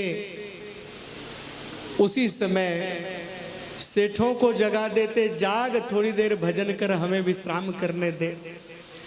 अब सेठ लोग जब सोते तो संत 3 बजे उठ करके ध्यान में बैठ जाते, क्योंकि साधक संत 3 से 5 के बीच में जो ध्यान करता है, एकाक्षर अक्षर ओंकार का नाद करता है, उसका जीवन धन्य है। परमात्मा मिल जाते हैं 40 दिन के अंदर। हाँ, 40 दिन में परमात्मा का अनुभव हो जाएगा। मैं व्यासपीठ से बैठे बैठे गारंटी देता हूं। आप लोग परमात्मा से मिलना नहीं चाहते, यदि मिलना है तो मैं 40 दिन का तरीका बताऊंगा। 40 दिन के अंदर अंदर आपको आपका इष्ट आपके सामने न दिख जाए तो मैं चैलेंज देता हूं। लेकिन अभी तो हम कहते हैं 2-2 आंखें हैं दुनिया को देखने के लिए, अभी 2-2 नेत्र हैं दुनिया को देखने के लिए। इन नेत्र के ऊपर जो आज्ञा चक्र है, जहां आत्मा का वास है। हम लोग सोचते हैं आत्मा का वास यहां है। अरे नहीं भाई, यहां तो फेफड़ा है, भाटी है, हार्ट बोलते दिल को। यहां दिल है, हार्ट है, जो कि फंक्शन करता रहता है। जो ऊपर से श्वास चलता है उसके आधार पे ये ध्वनि चलता है। प्राण, अपान, व्यान, समान, उदान, इन 5 प्राणों को दृढ़वत बनाता है। लेकिन श्वास कहाँ से चलता है? यहाँ आज्ञा चक्र। यहाँ आज्ञा चक्र है जो कि हमारे दोनों भ्रिकुटी के मध्य में, हमारी आधा इंच, कितना, यहां से ठीक आधा इंच अंदर। इसलिए यहां पर हम तिलक लगाते हैं आज्ञा चक्र पे। पूरे माथे पर जैसा मर्जी लगाइए, चाहे गरुड़ भगवान का प्रतिबिंब मान करके सीधा चंदन लगाइए, चाहे त्रिपुंड लगाइए, जैसा मर्जी लगाइए, ललाट की सुंदरता दिव्यता के लिए। लेकिन चंदन हम जो लगाते हैं, ये यहाँ पर गोल चंदन लगाते हैं। क्यों लगाते हैं? क्योंकि यहाँ आत्मा का वास है। चंदन लगाते हुए जब यहाँ पे थोड़ा सा प्रेशर करते हैं, आजकल तो कोई भी चंदन लगा लेते हैं। नियम है श्रीखंड चंदन घिस करके यहाँ पे लगाएं, जिससे ठंडक मिले आत्मा को। आधा इंच अंदर यहाँ आत्मा है और यहीं से, इसी को बोलते हैं आज्ञा चक्र। ऊपर सहस्त्रार्थ चक्र है। सहस्त्रार्थ चक्र में निराकार ब्रह्म ओंकार है और यहाँ पे आज्ञा चक्र में ओम है। तो आज्ञा चक्र में, आज्ञा चक्र के अंदर ही आत्मा है। और जब हम अपनी श्वासों को अपने सिद्ध हम कर लेते हैं, समस्त विद्याओं को, अश्विनी क्रियाओं को कर करके, एक एक चक्र को, अनाहत को, विशुद्धि को, आज्ञा को, समझे ना, तो इन मणिपूरक समझते समस्त चक्रों को जागृत एक एक करके अश्विनी क्रिया करके गुदा मार्ग से तनिक आगे मूलाधार से आरंभ करके एक एक चक्र को हम कुंडली जब जागृत करते हैं, यहाँ आज्ञा चक्र में आत्मा तक हम पहुँचते हैं। इसलिए हम श्वासों के द्वारा हम प्राणायाम करते हैं और प्राणायाम करके यहीं पर ध्यान लगाया जाता है कि आत्मा में आत्मा की पहचान हो जाए। हम आत्मा हैं, हमको हमारी पहचान परमात्मा कृपा से, परमात्मा को तो बाद में जानेंगे, पहले आत्मा को जान ले, स्वयं को जान ले। और जिस पर हम स्वयं को जान लेंगे, जिस पल हम स्वयं को जान लेंगे कि जंगल नदी पहाड़ में तू ढूंढता जिसे, वो हरदम तेरे साथ है तू देखता नहीं। खुद में खुद ही को जान ले, बस हो गया भजन। आदत बुरी सुधार ले, बस हो गया भजन, है ना। तो अपने हृदय ललाट मंडल में ब्रह्म तत्व को, ओंकार को स्थापित करना है। ओम नमः शिवाय जाप करना है। आपको कथा सुनाने नहीं, मैं आपके संग बातचीत करने आया हूं। और सुनो, अब व्यासपीठ इधर लग गया था, बाद में देखा ध्यान नहीं रहा, व्यासपीठ थोड़ा और मैं आगे करता। और मैं तो ये सोच रहा था ये ग्रिल भी नहीं होता तो सीधा सीधा दिखते, लेकिन फिर भी थोड़ा थोड़ा दिख रहे हैं कि बिल्कुल श्रोता और वक्ता के बीच में तो तारतम्यता होना चाहिए ना जी। तो बड़े भाव प्रेम से, और मैं आप लोगों को कथा सुनाने नहीं, वास्तविकता बताने आया हूं। आप सब लोग भी ज्ञानी हैं, आप सब लोग भी ज्ञानी हैं, विद्वान हैं, लेकिन जो छोटी सी कटोरी में थोड़ा सा ईश्वर ने मुझे दिया है प्रसाद, उस प्रसाद को बांटने आप लोगों के बीच में आया हूं।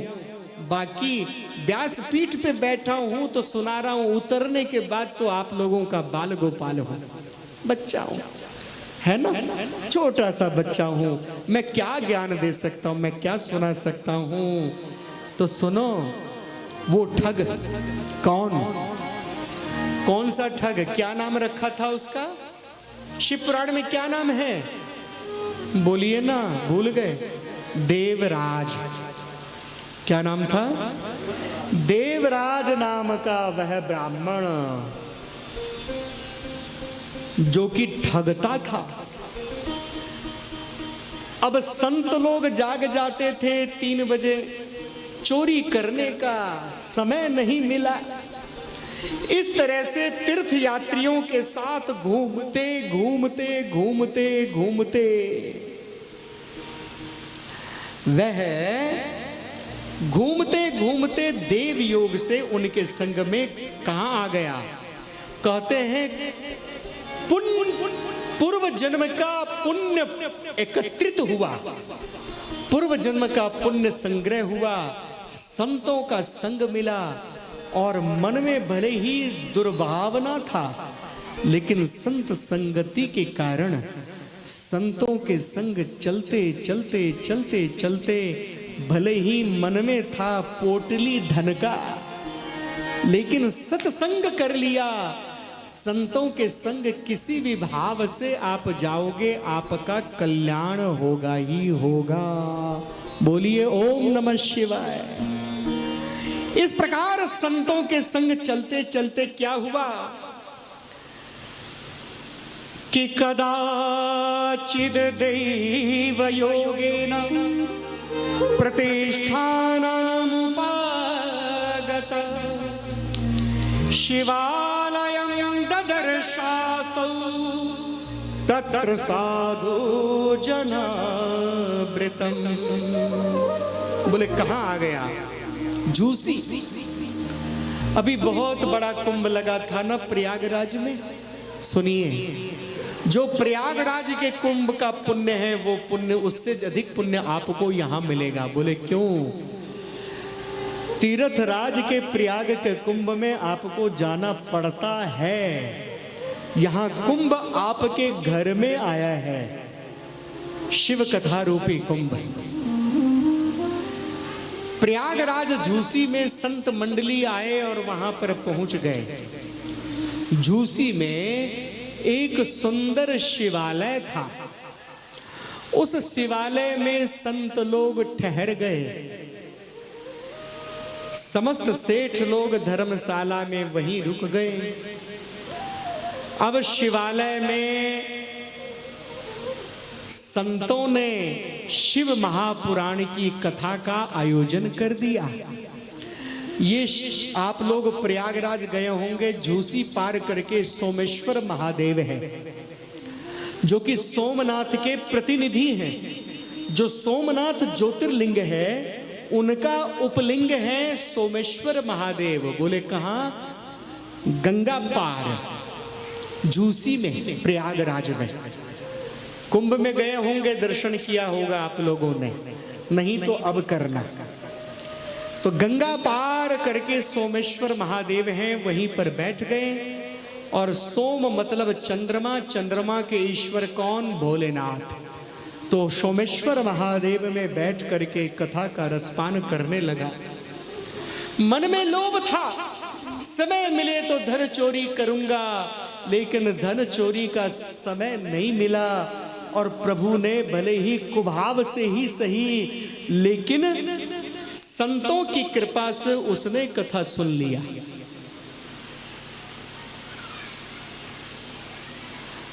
अब जब संतों की कृपा से कथा सुन लिया,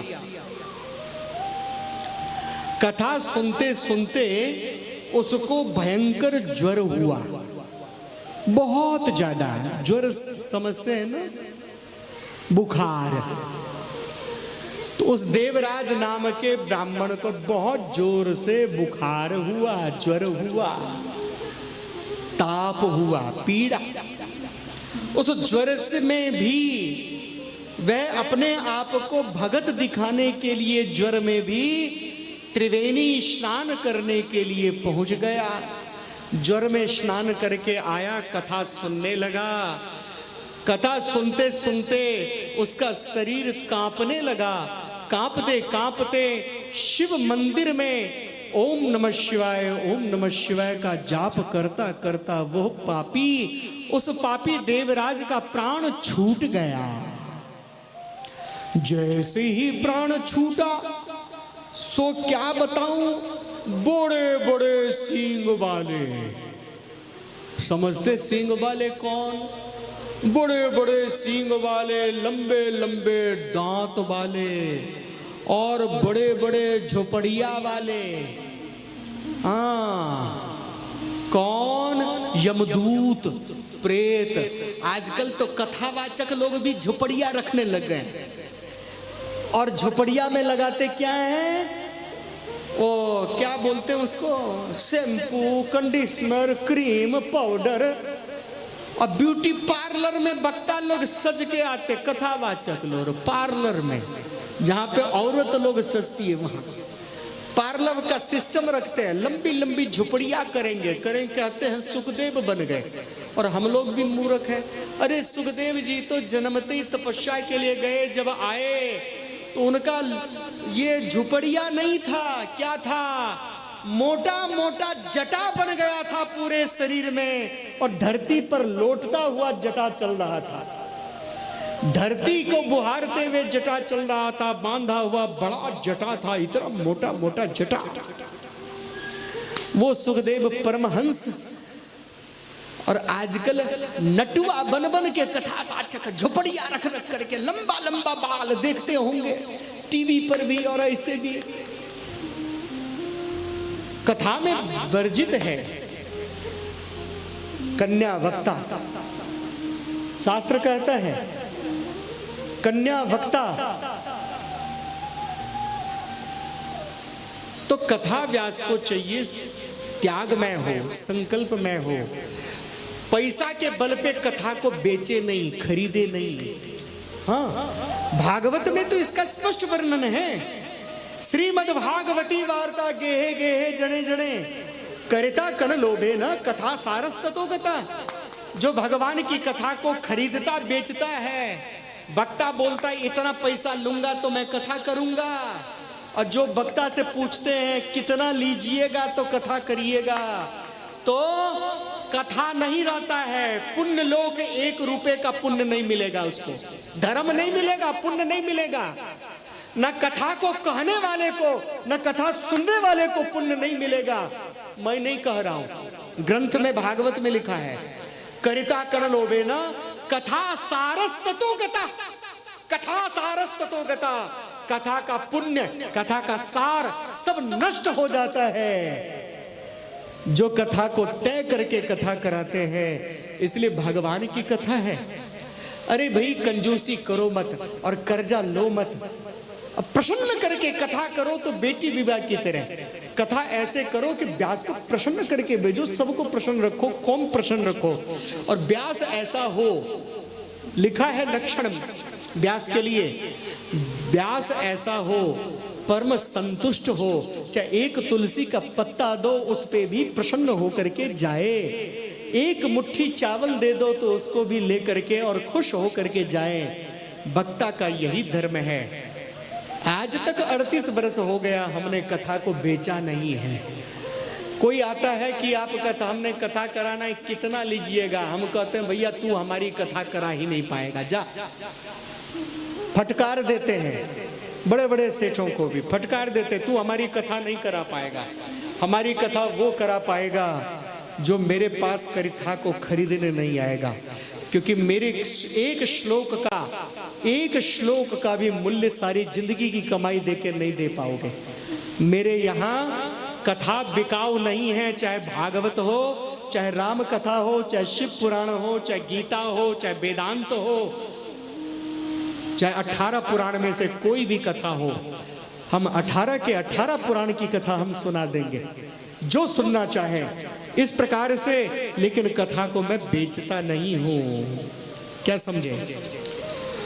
तो क्या हुआ, ये जो ब्राह्मण था, देवराज नाम का ब्राह्मण, इसका प्राण निकला। जब निकला तो उसको लेने कौन आया? लंबे लंबे दांत वाला, बाल केस फैला हुआ, झुपड़िया वाला। झुपड़िया वाला कौन है? यमदूत। आजकल तो वक्ता भी झुपड़िया रखने लगे। तो यमदूत, बड़े बड़े झुपड़िया, केस काला तीखा हुआ, और क्या हुआ? सिर पर क्या रखा हुआ? सींग, और हाथ में तलवार।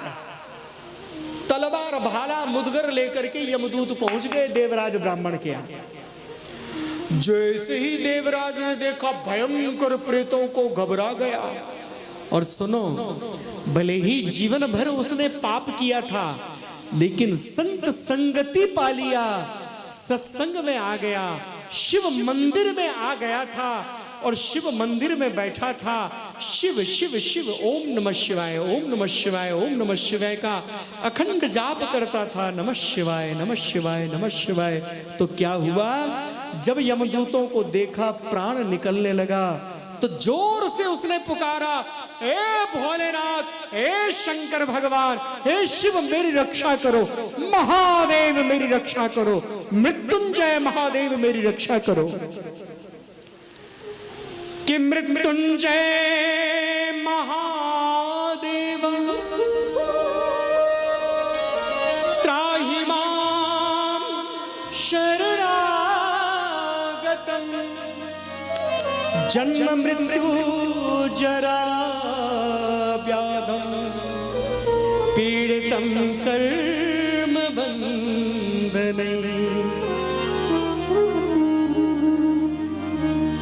अकाल मृत्यु वो मरे, सुनो, सब सुनो, अकाल मृत्यु वो मरे जो काम करे चंडाल का, और काल उसका क्या बिगाड़े जो भक्त हो महाकाल का। बोलो ओम नमः शिवाय। शंकर भगवान की जय। क्या हुआ जी? उसी समय शिवदूत प्रकट हो गए। तभी कहते हैं अभ्यास करने से अंत समय में पवित्र नाम आता है। एक शब्द सुना होगा, अवश्य में भी भोक्तव्यम कृतम कर्म शुभाशुभम। शुभ अशुभ किए गए कर्मों का फल हमको जरूर मिलता है। इसने पाप किया था, लेकिन सत्संगति करने के कारण, संतों के संग अपने जीवन का निर्वहन करने के कारण इसके जीवन का पाप मिट गया, समस्त पाप मिट गया।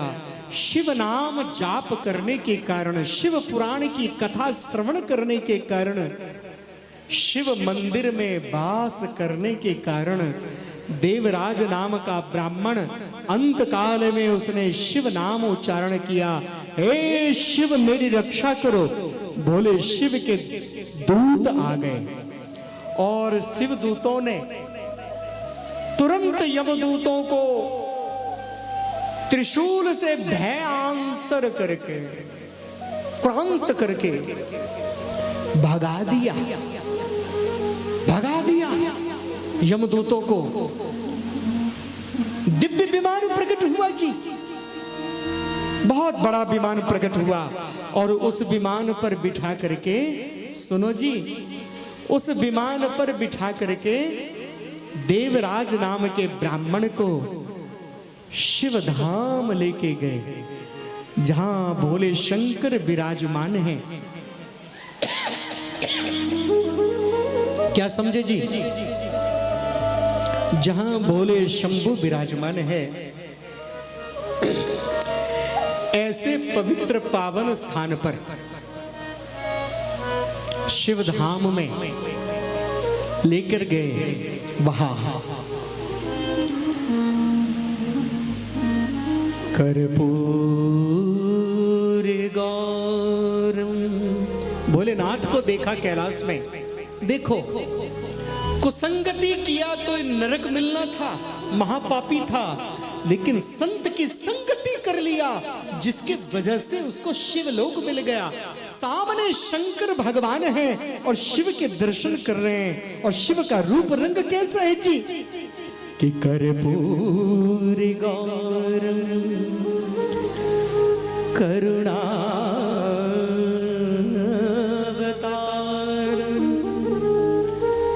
संसार सारम भुजगेंद्र हारम। वाह वाह, धन्यवाद। कर्पूर गौरम करुणावतारम संसार सारम भुजगेंद्र हारम सदा वसतम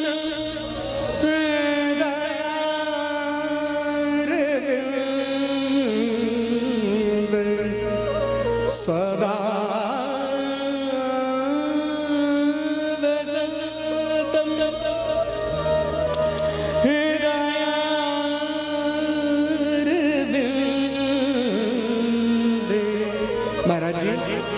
कि भवम भवानी सहितं नमामि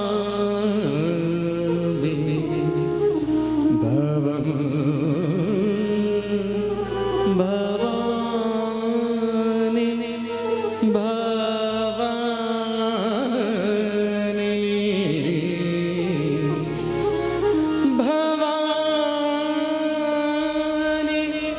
भवानी कल्याणी भवम भवानी सहितं नमामि। कैलाश में देखा बहुत सुंदर सा स्मार्ट, बहुत ही सुंदर, बहुत पावन, अद्भुत भोले शंकर का क्या देखा जी? भोले शंकर का सुंदर रूप है ना जी। ऐसा सुंदर रूप को देख करके मन बहुत ही प्रफुल्लित हुआ, बहुत ही अद्भुत आनंद आया। और क्या हुआ जी? सुनिए, भोले शंकर ने करुणा और कृपा उस देवराज पर डाला और उसको अपना पवित्र भक्त बना लिया, शिवलोक में वास दिया। और उसके पश्चात अगला जन्म राजा का, सम्राट का मिला शिव की कृपा से। और शिव भक्ति करते करते पुनः उसने शिव की प्राप्ति कर लिया जी। ऐसे मेरे कृपालु भोलेनाथ जी हैं, सरकार आपका नाम क्या है? संत कुमार झा। संत? अरे वाह, तो इतनी देर से हम संत की ही महिमा वर्णन कर रहे हैं और हमको क्या पता हमारी कथा में गंधर्व विद्या के जो ज्ञाता हैं एक नहीं दो, दोनों, और उनमें संत कुमार जी हैं। तो संत कुमार जी, मुझे लग रहा है भोले शंकर का एक भजन आप निकाले हैं, हम देख गए, तो उसको गा दीजिए। आगे चलें 5 मिनट बाद, इससे पहले 2-4 लाइन फटाफट शुरू कर दीजिए। शिव नाम से जगत में उजाला,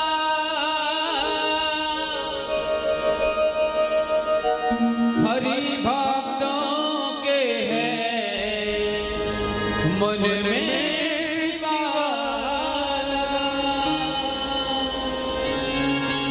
सभी गाना बहुत सुंदर भजन है। हे शंभू बाबा मेरे भोलेनाथ, तीनों लोक में तू ही तू। हे शंभू बाबा मेरे भोलेनाथ, तीनों लोक में तू ही तू। श्रद्धा सुमन मेरा मन बेल पतेरी, श्रद्धा सुमन मेरा मन बेल पतेरी, तन मन भी अर्पण कर दूं। हे शंभू बाबा मेरे भोलेनाथ, तीनों लोक में तू ही तू।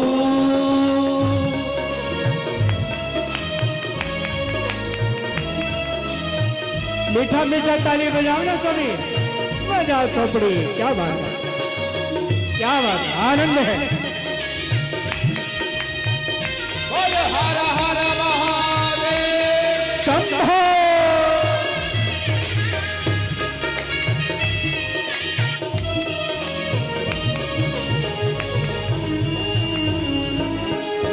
जग का स्वामी है तू, अंतर्यामी है तू, मेरे जीवन जीवन की अनमित कहानी है तू। का स्वामी है तू, अंतर्यामी है तू, मेरे जीवन की अनंत कहानी है तू। शक्ति अपार तेरा पावन है द्वार, तेरी शक्ति ही मेरा जीवन आधार। धूल तेरे तेरे चरणों की लेकर, धूल तेरे चरणों की लेकर जीवन को साकार कर। हे शंभू बाबा मेरे भोलेनाथ, तीनों लोक में तू ही तू।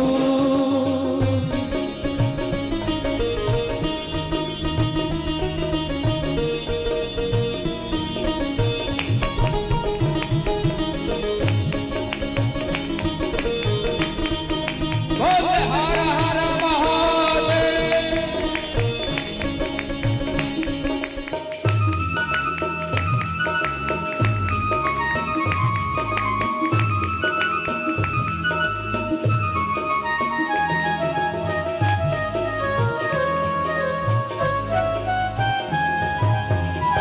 मन में है कामना कुछ मैं और जानू ना, जिंदगी भर करूं तेरी आराधना है कामना, कुछ मैं और जानू ना, जिंदगी भर करूं तेरी आराधना। कुछ और जान दे तू मुझे ज्ञान दे, प्रेम सबसे करूं ऐसा पहचान दे।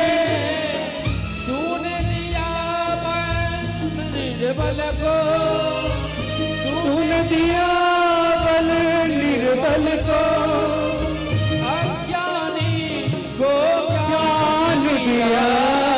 हे शंभू बाबा मेरे भोलेनाथ,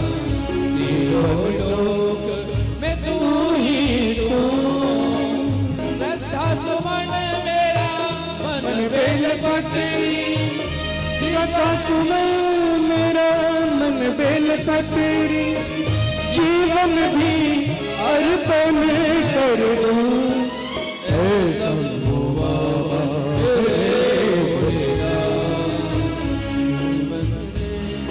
मैं तो ही तो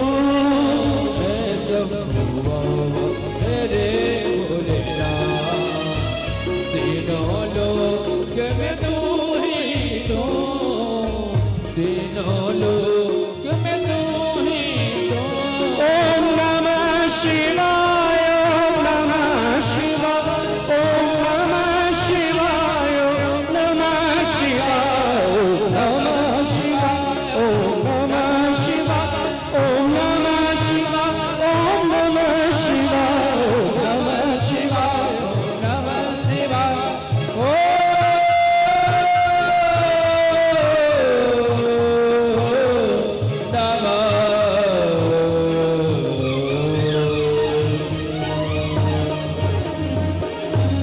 हर हर महादेव। शंभो। संत जी, एक बारी संत जी के लिए ताली बजाओ सभी। कमाल करेंगे।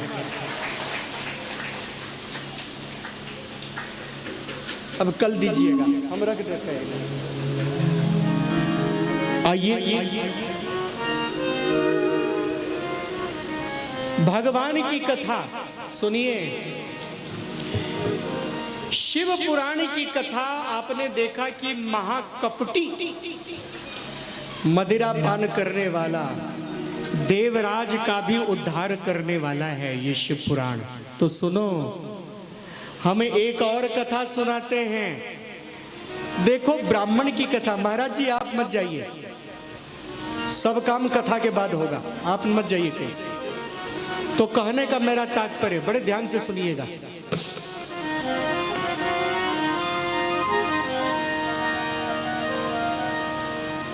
कि समुद्र निकटे देश ग्राम वाष्कल संज्ञक वसन्ति तत्र पापिष्ठा वेद धर्मोक्षिता जना।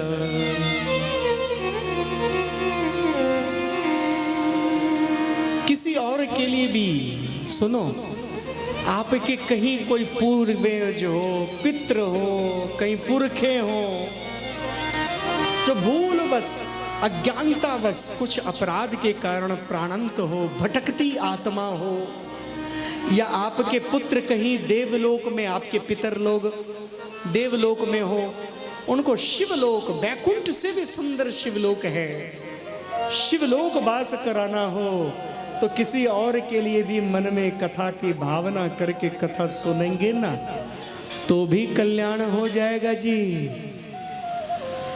तो भी कल्याण हो जाएगा। इसके लिए सुंदर कथा कह रहे हैं, बड़े ध्यान से सुनना। कि समुद्र निकटे देश ग्रामो वाष्कल संज्ञक। समुद्र के तट पर एक वाष्कल नाम का गांव था, नगर था, गांव था। उस गांव में केवल एक प्राणी नहीं, अपितु संपूर्ण गांव के वासी ही, संपूर्ण गांव वासी वेद धर्म से विमुख थे।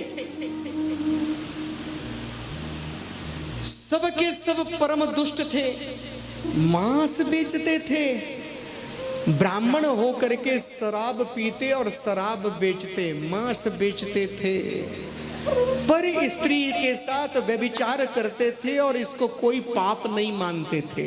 इतना पापी गांव था कि गांव का प्रत्येक गांव का, उस नगर का प्रत्येक प्राणी, एक प्राणी दूसरी स्त्री के साथ, दूसरी प्राणी उस स्त्री के साथ, और कोई देख रहे हैं, कोई मन में दुराव नहीं है, कोई भी मन में बुरा नहीं लग रहा है, एक दूसरे से ऐसे दुराव करते थे। एक बारी क्या हुआ कि वहां पे बिंदुक नाम का एक ब्राह्मण था जो कि महापापी था। किसी को पता नहीं था, बड़े ध्यान से सुनना, किसी को पता नहीं था। दूर नगर में जा करके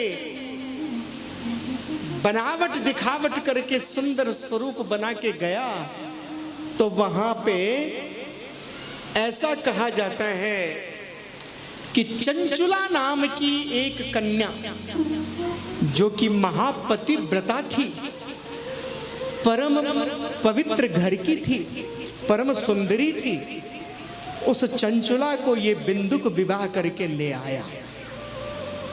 घर में लाने के पश्चात भी अगर आप गृहस्थी हैं और विवाह किया है तो ऋतुमती यदि स्त्री हो तो स्त्री को ऋतुदान जरूर देना चाहिए।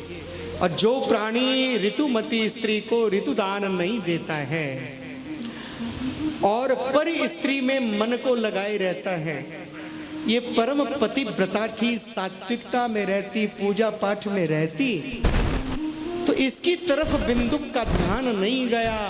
मदिरा पीने और पिलाने वाली वैश्याओं के संग, नगर में दूसरी स्त्रियों के संग ये व्यभिचार करता रहा। 1 बरस, 2 बरस, 3 बरस बीत गए, इसने अपनी पत्नी को स्पर्श तक नहीं किया, पत्नी को छुआ तक नहीं। और पूरे गांव में खान पान कुकर्म करके इकट्ठा करते थे। खान पान खराब था, कहते हैं जैसा खाओ अन्न वैसा होवे मन। अब हम तो कहीं पे भी जाते हैं जी कथा करने तो खाना पड़ता है, लेकिन जब खाना आता है तो उस खाना को हम भोग लगा देते हैं, तो वो क्या बन जाता है? प्रसाद। जैसे भोजन करने लगते हैं, ईश्वर को भोग लगाते हैं कि तुद्यम वस्तु गोविंदम तुभ्यमेव समर्पये, है ना? तो परमात्मा को भोग लगा देते हैं जी, तो वो भोजन क्या बन जाता है? प्रसाद। और प्रसादे सर्व दुखानाम हानि रस्योपजायते, प्रसाद समस्त दुखों को, विषाद को मिटा देता है। इसलिए कभी भी भोजन करो, 2 मिनट के लिए हाथ जोड़ के प्रभु को कहो, प्रभु तेरा तुझको अर्पण है, अब तेरा प्रसाद हम पाते हैं। तो वो खाना नहीं रहेगा, वो भोजन ही रहेगा, वो भोग हो जाएगा, वो प्रसाद हो जाएगा। तो जैसा खाओ अन्न वैसा होवे मन, जैसा पियो पानी वैसे निकले वाणी। इसलिए अन्न को बहुत शुद्धता से खाना चाहिए, कोशिश करना चाहिए पवित्र अन्न खाओ। आखिर कुकर्मी नगरी में चारों तरफ कुकर्मी ही कुकर्मी थे, विवाह वाला। तो चारों तरफ सुनिए, हमारे महाराज जी, रतन जी महाराज जी इतने प्रसन्न हैं, रत्नेश्वर झा जी, कि शिव पार्वती विवाह का आज ही बोले कि आज ही मुकुट पहराएंगे। मैंने कहा शिव पार्वती वाले विवाह वाले दिन इशारा किया, वो प्रसन्न हैं। उनकी इच्छा एक बार नहीं कई बार थी कि व्यास जी आपको मैं अपने गांव लेके जाऊंगा, मेरे गांव में कथा करना है, एक बारी कथा करना है, गांव के अंदर कथा करना है, सभी आनंद हो। तो सबसे ज्यादा बरसों से, 1-2 दिन से नहीं, कई बरस से इनकी इच्छा थी और बरसों की इनकी अभिलाषा पूरी हुई। तो इनके लिए ताली बजाइए कि मुझको लाने वाले तो यही थे ना, भाव प्रेम था। बाद में रमेश जी ने प्राण बनाया, इधर आपस में मिलके किया, तो मैं कोटि कोटि धन्यवाद। तो कहने का तात्पर्य सुनो, अब क्या हुआ कि ये जो चंचुला, ये भी कुकर्मी बन गई। पति संग नहीं दे रहे थे, ये भी छुप छुप के पर पुरुष से मिलने लगी। बड़े ध्यान से सुनना, ये भी छुप छुप के पर पुरुष से मिलने लगी। एक दिन इसके पति ने, बिंदुक ने देख लिया। पति क्रोधित नहीं हुआ, क्योंकि उस गांव का धर्म ही यही था।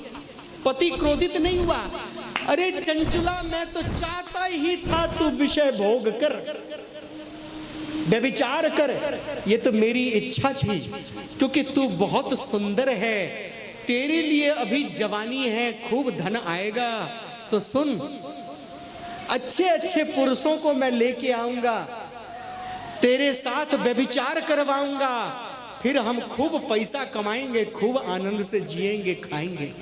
ऐसा वो बिंदुक महापापी पति था जो अपनी पत्नी को लेके व्यभिचार कराता था।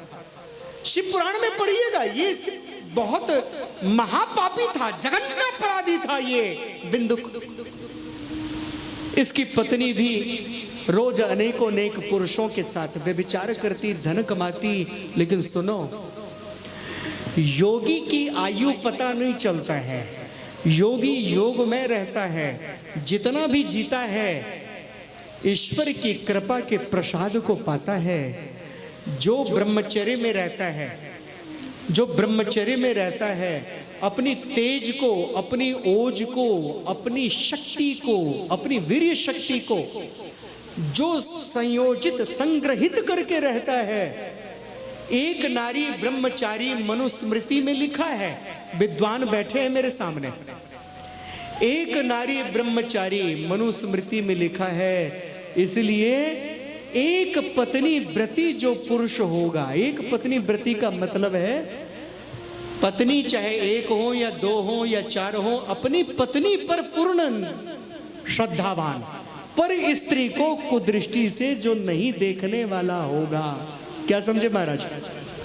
दूसरी की पत्नी को जो कुदृष्टि से नहीं देखने वाला होगा वो तपस्वी माना गया है, जो अपने संतान उत्पत्ति के अलावा अपने तेज को, अपनी शक्ति को, अपने वीर्य को इकट्ठा करे। स्त्री और पुरुष दोनों ही, स्त्री ओज को, पुरुष वीर्य को जो इकट्ठा करके संग्रहित करके रखेगा, उसका तेजोमय शरीर बनेगा, ऊर्जावान बनेगा। लेकिन तो योगी अलग दिखते हैं, लेकिन भोगी भोग करते करते धीरे धीरे निर्बल हो जाते हैं, शरीर उसका बेकार हो जाता है ना जी। तो क्या हुआ,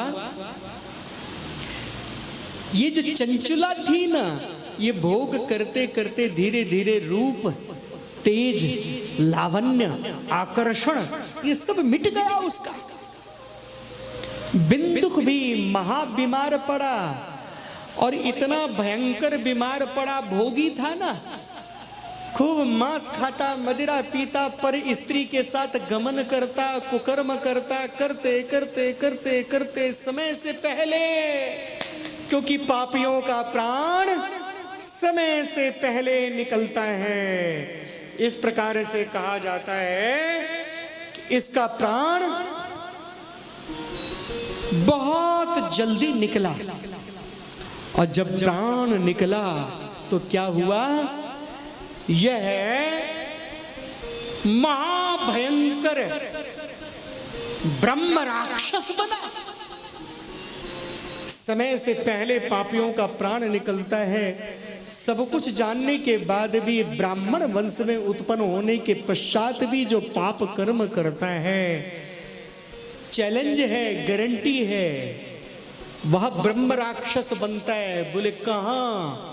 मंदराचल पर्वत के मंदराचल पर्वत पर, सुनो, मंदराचल पर्वत पर विशाल जंगल था, उस जंगल में विशाल वट वृक्ष था, भयानक बड़ का पेड़, और उस बड़ के पेड़ पे वो क्या बना, प्रेत, ब्रह्म राक्षस, प्रेत, भूत, है ना, क्या बना जी, भूत, प्रेत, ब्रह्म राक्षस, उल्टा लटकता, छोटा सा सुई के नोक के बराबर मुंह, सब कुछ प्रकट कर सकता था लेकिन कुछ भी नहीं। यह ब्राह्मण, इधर इसकी घरवाली, आइए, ये तो ब्रह्म राक्षस बन गए ना। इनकी चर्चा बाद में करेंगे थोड़ी देर के बाद।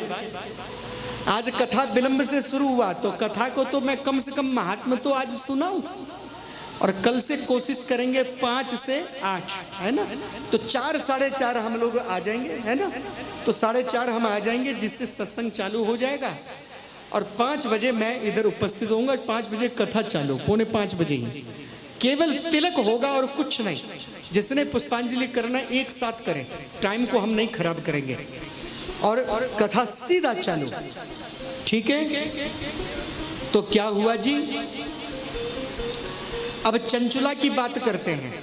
बिंदुक के मर जाने के पश्चात, ब्रह्म राक्षस बनने के बाद, अब चंचुला 3-4 बच्चे थे चंचुला के। अब अनेक 50 तरह के पुरुषों के साथ तो भोग करती थी, कभी किसी पुरुष से, कभी किसी पुरुष से। अब किस पुरुष का संतान है तो वो हम क्या कहें, पिता का या किसका है, वर्ण संकर सभी है। अब पति के नहीं रहने पर घर पे ही लोगों को बिठाने लगी यार, वहीं पे रहने लगी। लेकिन क्या है, योग करोगे तो आपका रूप, तेज, बल सब बना रहेगा, लेकिन भोग करोगे तो गले में घुर घुर घुर घुर शब्द होगा, नकारात्मकता, प्रॉब्लम्स में रहेंगे, नाना प्रकार की बीमारी में रहेंगे। भोगी रोगी होता है। तो वह रोगी होने लगी, उम्र बीतने लगा। जरा नाम की राक्षसनी, जानते हो जरा नाम की राक्षसनी? अच्छा एक बात बताओ, कौन चाहता है कि मुझको बुढ़ापा आ जाए? कोई भी नहीं चाहेगा बुढ़ापा आ जाए।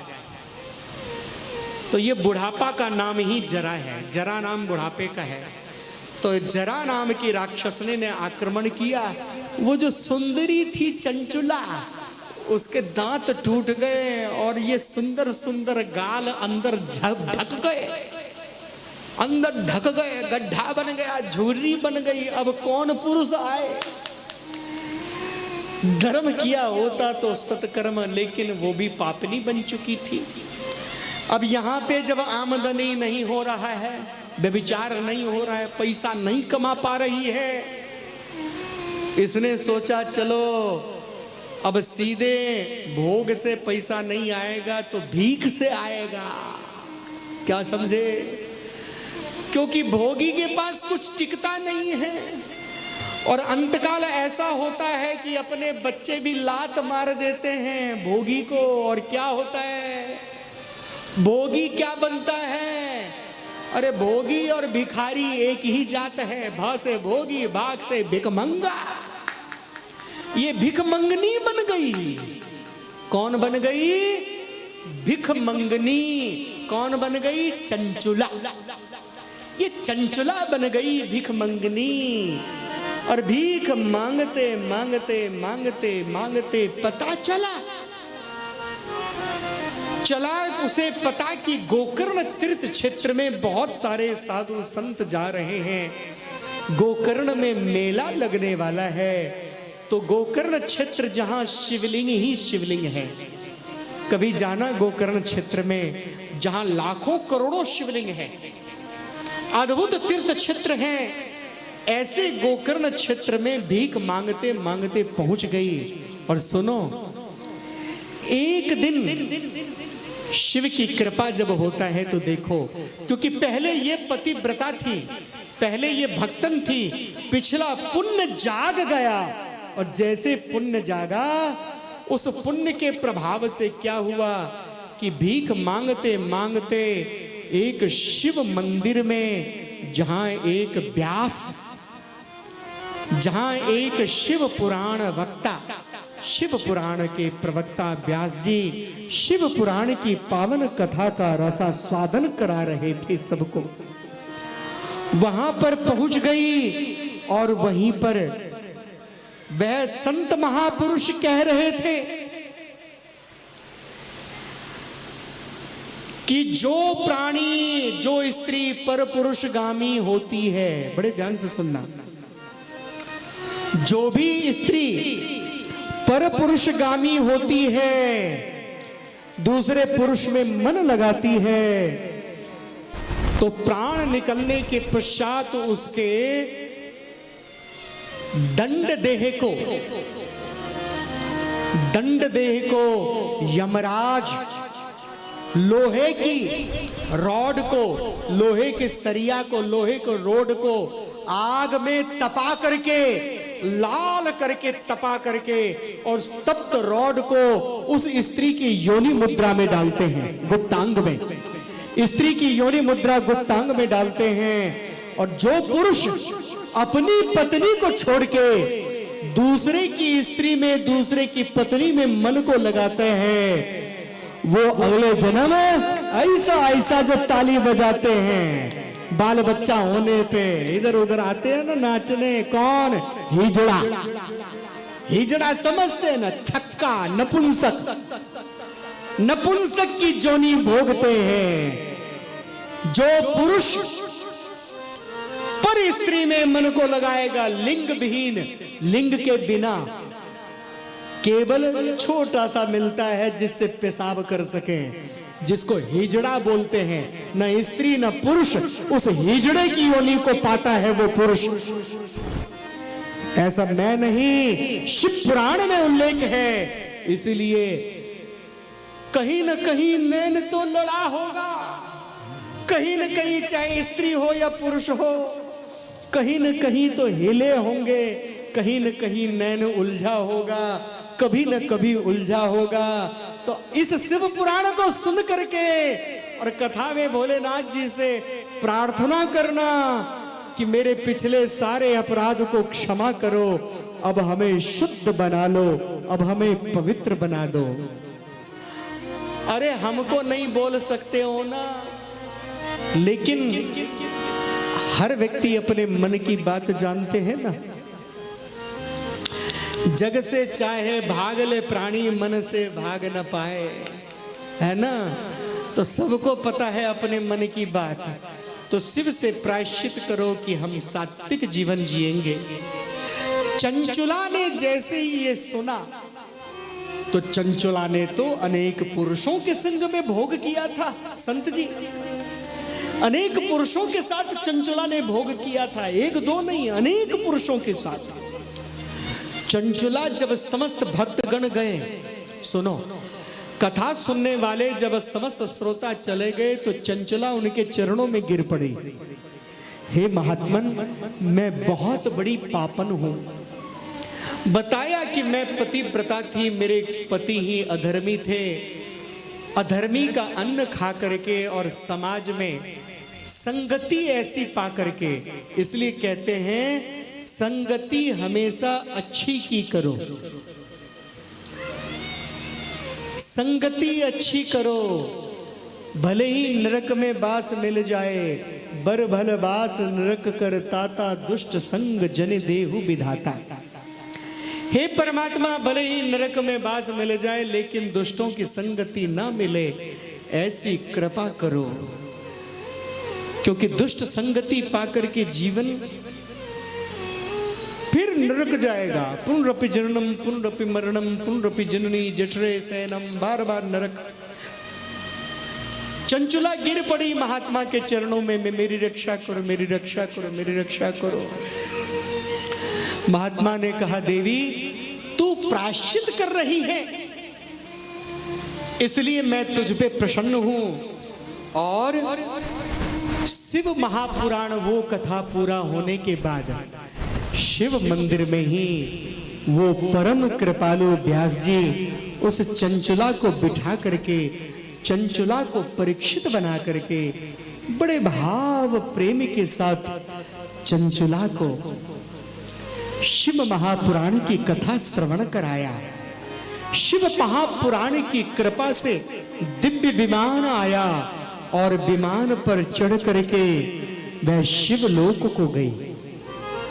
भोले शंकर के दिव्य स्वरूप को प्रणाम किया और मां पार्वती ने चंचुला को अपनी सखी बना लिया। देखिए शिव महापुराण के श्रवण का कितना बड़ा पुण्य है कि चंचुला जैसी महापापनी को शिव महापुराण के कथा श्रवण और ओम नमः शिवाय मंत्र जाप के प्रभाव से, और आप सब लोग भी शिव मंदिर में कथा सुन रहे हैं, आप सब लोग धन्य हैं। शिव महापुराण का पुण्य आप सब लोग के जीवन में अनंत गुना वृष्टिपात हो रहा, अनंत गुना बढ़ रहा है। ओम नमः शिवाय का जाप करते हुए शुद्ध चित्त शुद्ध मन से कथा सुने, इसका पुण्य अनंत गुना है। आपकी भक्ति नारायण के चरणों में हो तो नारायण की प्राप्ति, राम कृष्ण दुर्गा, राम कृष्ण दुर्गा सूर्य या शिव जिनके मन में भक्ति हो वो सब मिलेगा, क्योंकि सबको सब कुछ देने वाले बाबा कौन है जी? बाबा। बाबा मतलब भोले बाबा। चंचुला बन गई फ्रेंड, मित्र, सखी मां पार्वती की। कितना बड़ा कृपा हो गया। एक दिन पार्वती मां के चरणों में प्रणाम करके कहने लगी कि हे मां, मेरे पति का क्या हाल चाल है, मेरे पति के बारे में बताएं, मेरे पति कहाँ हैं, वो कैसे हैं। मां आपकी कृपा हो जाए तो मेरे पति का भी उद्धार हो जाए, कृपा कर दो मां। गिरजा कहने लगी कि सुन चंचुले, कि सुते भरता बिंदु गायो, महापापी दुराशय, वैश्या भोगी महामूढ़ो, मृत्वा स नरकं गतः। तेरा पति महापापी। और सुन, वैश्यागामी होने के कारण नरक लोक गया। नरक के पश्चात ब्रह्म राक्षस बन गया है। वो पिशाच की अवस्था उसको मिला है, पिशाच। मां, पति के बिना मेरा जीवन कल्याण नहीं, मैं तो पतिव्रता थी, मुझ पे कृपा कर दो। अच्छा, तेरा पति यदि शिव पुराण की कथा सुन ले तो तेरा पति का भी, तेरे पति भी दुर्गति से बच जाएंगे। बोले मां, मेरा पति पिशाच है, शिव पुराण का नाम शिव का लेते ही दूर भागेगा, धर्मात्मा पुण्यात्मा को देख के दूर भागेगा, उसने बहुत पाप किया है, उसके कल्याण के लिए मां कृपा कर दो, आप ही किसी अपने पवित्र संत को भेज दो। तो संतों में परम संत कौन है जी? संतों में परम संत शिव के परम भक्त, जैसे नारद जी नारायण के भक्त हैं ना जी, तो नारद जी से भी श्रेष्ठ हैं। नारद जी भी जिनको प्रणाम करते हैं जा करके, वो कौन है? तुम्बरू, जो तानपूरा लेकर के कथा श्रवण करते हैं, वीणा पे कथा का आनंद देते हैं। कौन? नारद जी।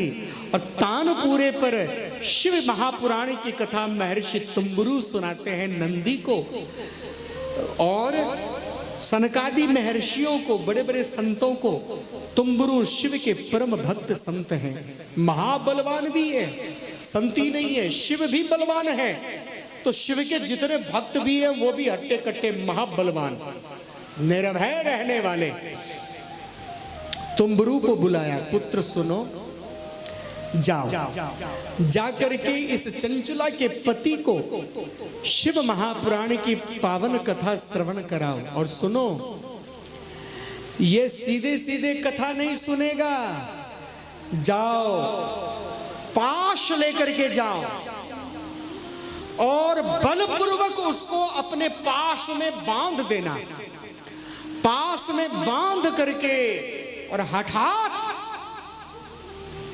उसको कथा सुनाना। मां की आज्ञा पा करके तुम्बरू चले, और जैसे ही विशाल मंद्राचल पर्वत पर बट वृक्ष के नीचे ची ची ची हु करते हुए देखा। किसको जी?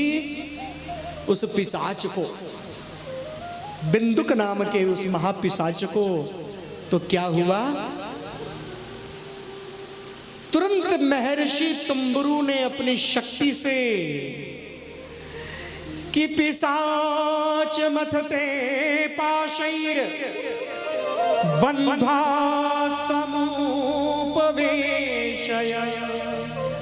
तुरंत पास से बांध दिया और बांध करके अपने पास रखा। अब तुमरू के पास से वो पिशाच कैसे आजाद हो, और वहां बैठ करके कथा सुनाने लगे।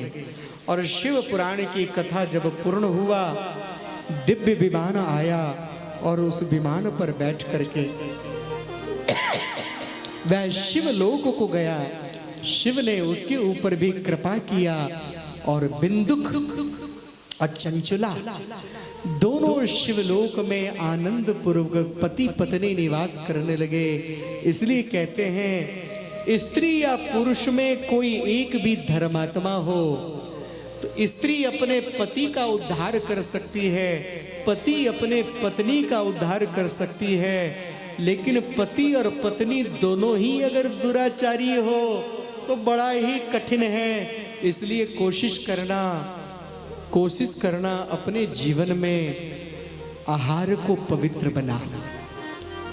आहार पवित्र बनेगा, विचार पवित्र बनेगा, मेधा शक्ति बढ़ेगी, प्रज्ञा शक्ति बढ़ेगी, ज्ञान दृढ़ बनेगा, बुद्धि में प्रखरता आएगी, दृढ़ता आएगी, सौम्यता आएगी, निर्मलता आएगी, तेजस्विता आएगी और आप परम दृढ़वत हो करके श्रेष्ठ उत्तम बुद्धि को प्राप्त करके और शिव की, ए भाइयों, किसकी, अरे बोलिए ना, शिव की परम कृपा प्रसाद को पा पाएंगे।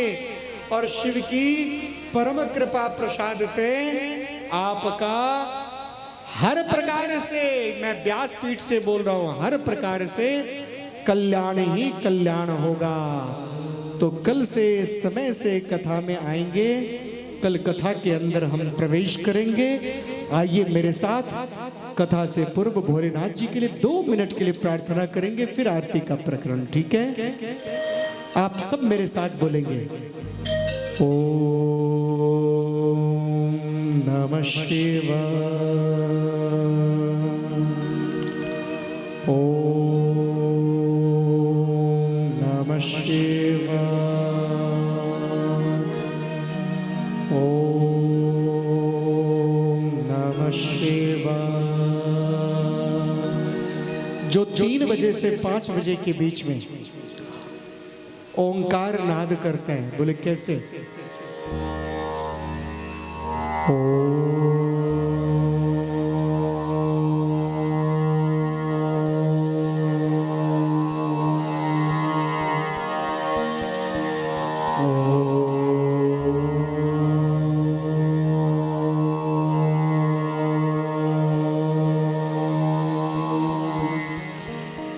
पंद्रह मिनट से 20 मिनट, आधा घंटे तक इस ओंकार का नाद करो। नाद करते करते आंखें बंद हो जाएगा।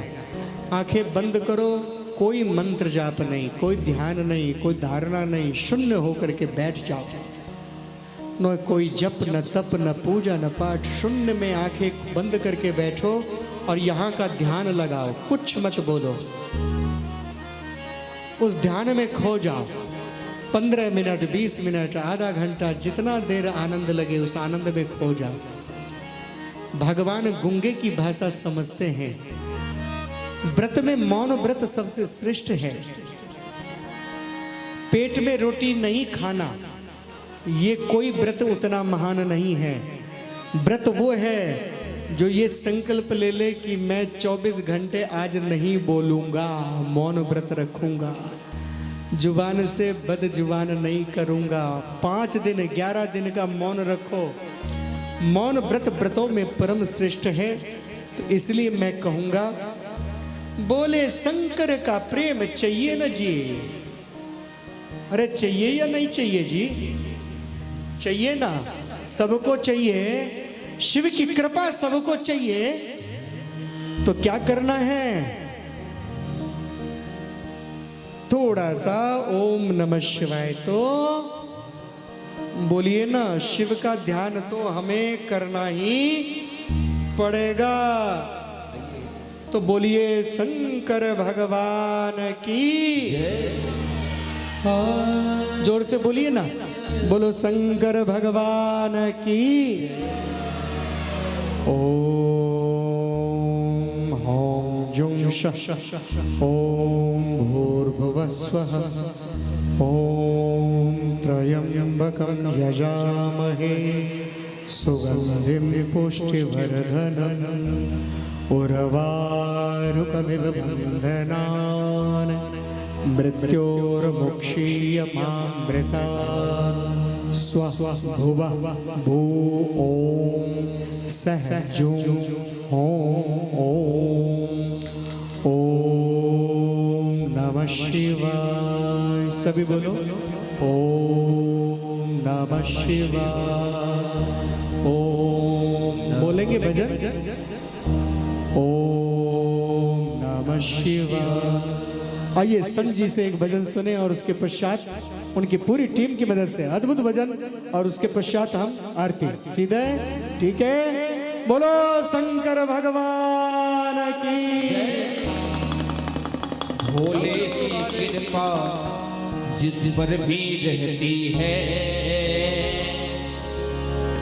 बाबा की कृपा जिस पर भी रहती है, जय हो। उसके घर में सुख की गंगा बहती है। भोले की कृपा जिस पर भी रहती है, उसके घर में सुख की गंगा बहती है। पूछ लो चाहे जाके इसके भक्तों से, पूछ लो चाहे जाके इनके भक्तों से। अरे मैं नहीं कहती, सारी दुनिया कहती है। भोले की कृपा जिस पर भी रहती है, उसके घर में सुख की गंगा बहती है। भोले की कृपा जिस पर भी रहती है, उसके घर में सुख की गंगा बहती है।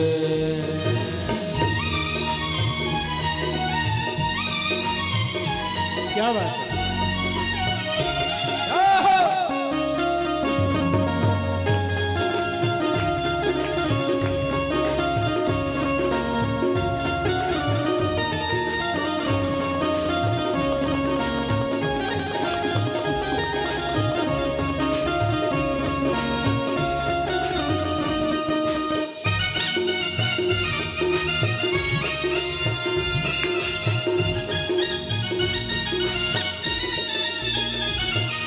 प्यार का सागर है ये, करुणा की मूरत है। साथ है बाबा तो फिर इसकी जरूरत है।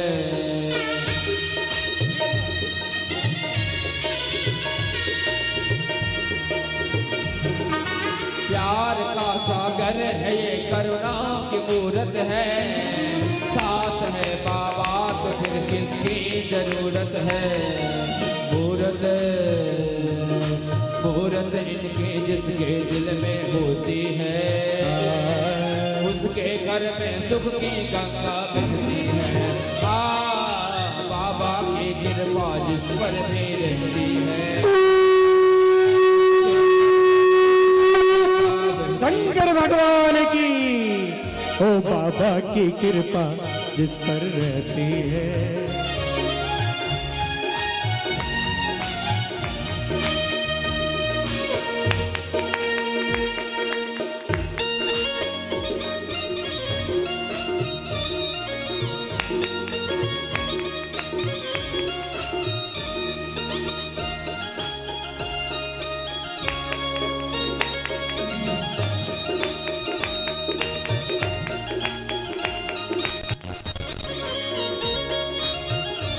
अगर सुनिए, अगर हमारे पास दिल्ली में संत जी जैसे अगर गायक होते और ऐसा बजता तो हम ज्यादा नहीं, जिस प्रीतमपुरा सैनिक बिहार में, जिस प्रीतमपुरा सैनिक बिहार में हमारे रतन जी मुख्य आचार्य रूप में विराजमान थे, उस मंदिर में कथा जब हुआ तो ऐसा संगीत, एक एक आदमी उठ करके, बड़ा बड़ा सेठ साहूकार बोले बाबा के आगे तो हम बच्चे हैं, और सभी लोग आनंद में खूब झूमे नाचे, जबकि ऐसा संगीत भी नहीं था इतना अच्छा। लेकिन सुनो, संत जी ने तो हमारा, संत जी नहीं, अब हाथी के पैर में सबका पैर। संत जी समेत इनकी पूरी टीम ने हमारे मन को जीत लिया, लेकिन शिकायत यही है, गांव होने के कारण आप लोग नहीं उठ रहे हैं, लेकिन थोड़ा थोड़ा तो हाथ पैर झटकाना पड़ेगा। आज नहीं तो कल सही हो भोले की।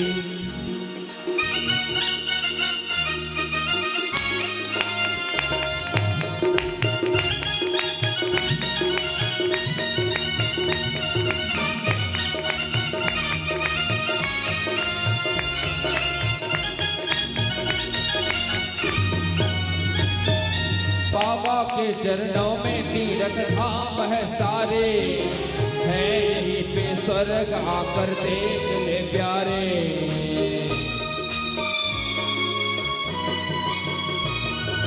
बाबा के चरणों में तीरथ धाम है सारे, है यहीं पे स्वर्ग आकर देख ले प्यारे। जिसके जिसके आंखें इसकी चरण को धोती है, जिसकी आंखें इसकी चरण को धोती है, उसके घर में सुख की गंगा बहती है। भोले की कृपा जिस पर भी डलती है, उसके घर में सुख की गंगा बहती है।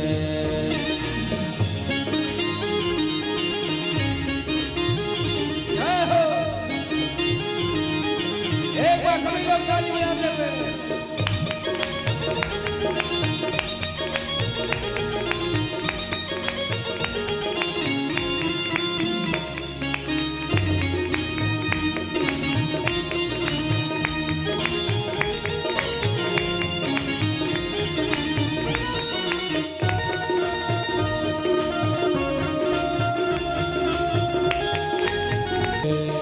भोलेनाथ की माला की जो मोती है, भोलेनाथ की माला का जो मोती है, उसके घर में सुख की गंगा बहती है। भोले की कृपा जिस पर बहती है, उसके घर में सुख की गंगा बहती है। बाबा ओ भोलेनाथ,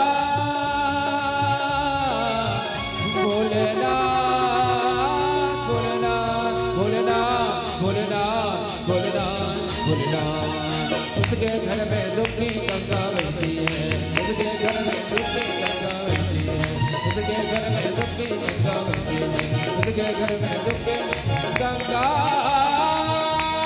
बहती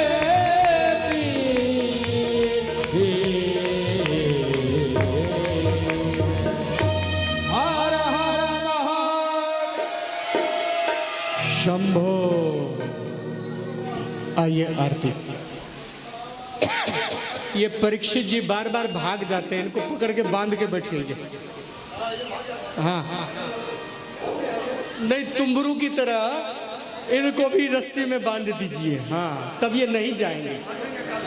प्रेम। हेलो, समस्त श्रोता बंधु माँ बहन सबसे क्षमा प्रार्थना, जे कुछ त्रुटि भेल है सुबह वाला ताहिके लेल क्षमा। जे किछु सुधार करबाक छै तकर सूचना जिनका हुआ, जे हमर कमेटी सब छथि हिनका सूचना अवश्य दिए जे एहि यज्ञके और सुधार कयल जाय, और जे किछु त्रुटि भेल तकर पूर्णता और काल्हिसँ कयल जायत। आओ आरती करी हमरा लोकनि।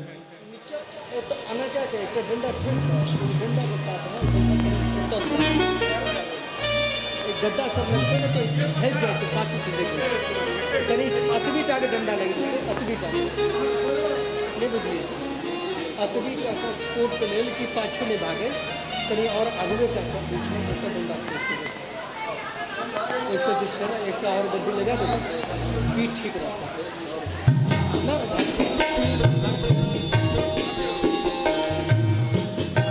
हाँ करियो, पहले हाँ करवे फिर सॉल्व करते।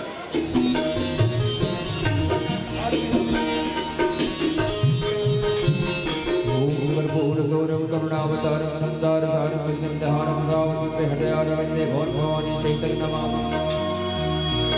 यह शिव पुराण शिव जी की आरती कीजिए, शिव चरणों में ध्यान अपना दीजिए। यह शिव पुराण शिव जी की आरती कीजिए, शिव चरणों में ध्यान अपना दीजिए, शिव चरणों में ध्यान अपना दीजिए।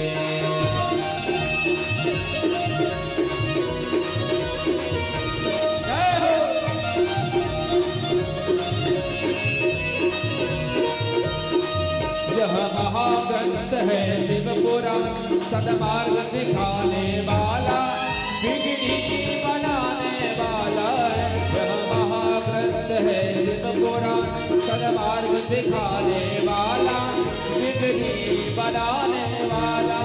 सुनते सुजान कर दे है पाठ, सुनते सुजान कर दे है पाठ, और शिव अमृत रस पीजिए, शिव चरणों में ध्यान अपना दीजिए। यह शिव पुराण शिव जी की आरती कीजिए, शिव चरणों में ध्यान अपना दीजिए।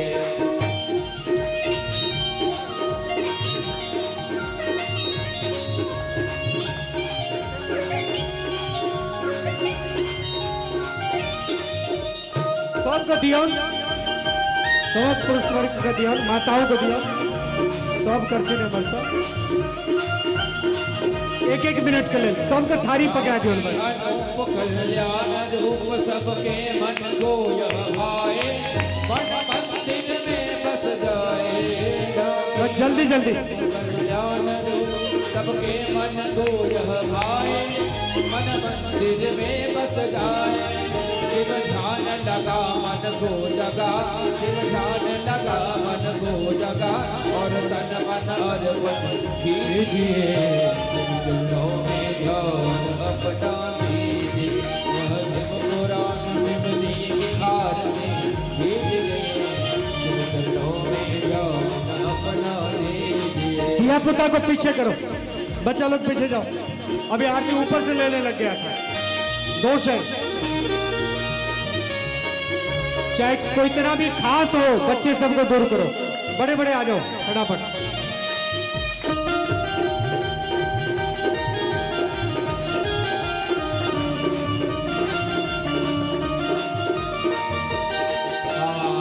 चौबीस हजार श्लोकों का सार यह पावन ग्रंथ कहलाए, शिव की महिमा बतलाए।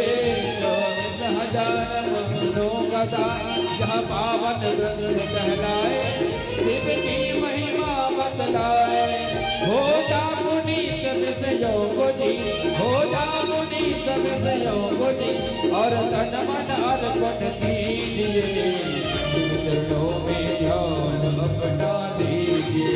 यह शिव पुराण शिव जी की आरती कीजिए, शिव चरणों में ध्यान अपना, शिव चरणों में ध्यान अपना दीजिए। आरती कीजिए हनुमान लला की, दुष्ट दलन रघुनाथ कला की।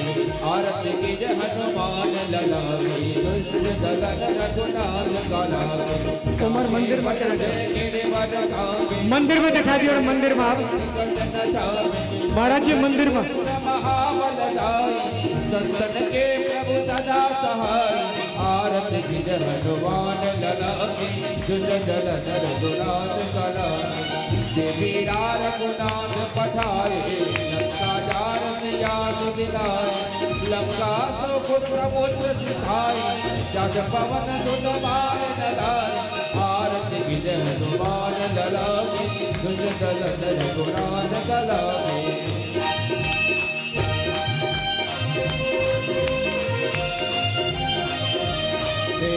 लंका जाने असुर संहारे, सिया राम जी के काज सवारे। लक्ष्मण मूर्छित परे सतारे, लाए सजीवन प्राण उबार। पैरी पदार तेरी चमकारे, वही रावण की भुजा उभारे। बाएं भुजा असुर दल मारे, जन्मे भुजा संत जनकारे।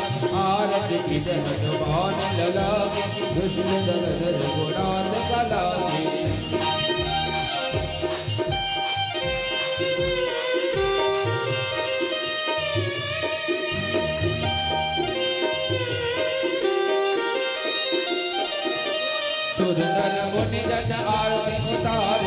जय जय जय हनुमान उचारे कंचन थार कपूर लो छाई आरती करत अंजना भाई जो हनुमान जी की आरती गावे बसंत कुंठ परम मजमा लंक विध्वंस किए रघुराई तुलसीदास स्वामी कीर्ति गाई आरती की जय हनुमान ललागे दुष्ट दलन रघुनाथ कलागे आरती की जय हनुमान ललागे दुष्ट दलन रघुनाथ कलागे आरती की जय हनुमान ललागे दुष्ट दलन नाथ कलागे हर हर महादेव। हेलो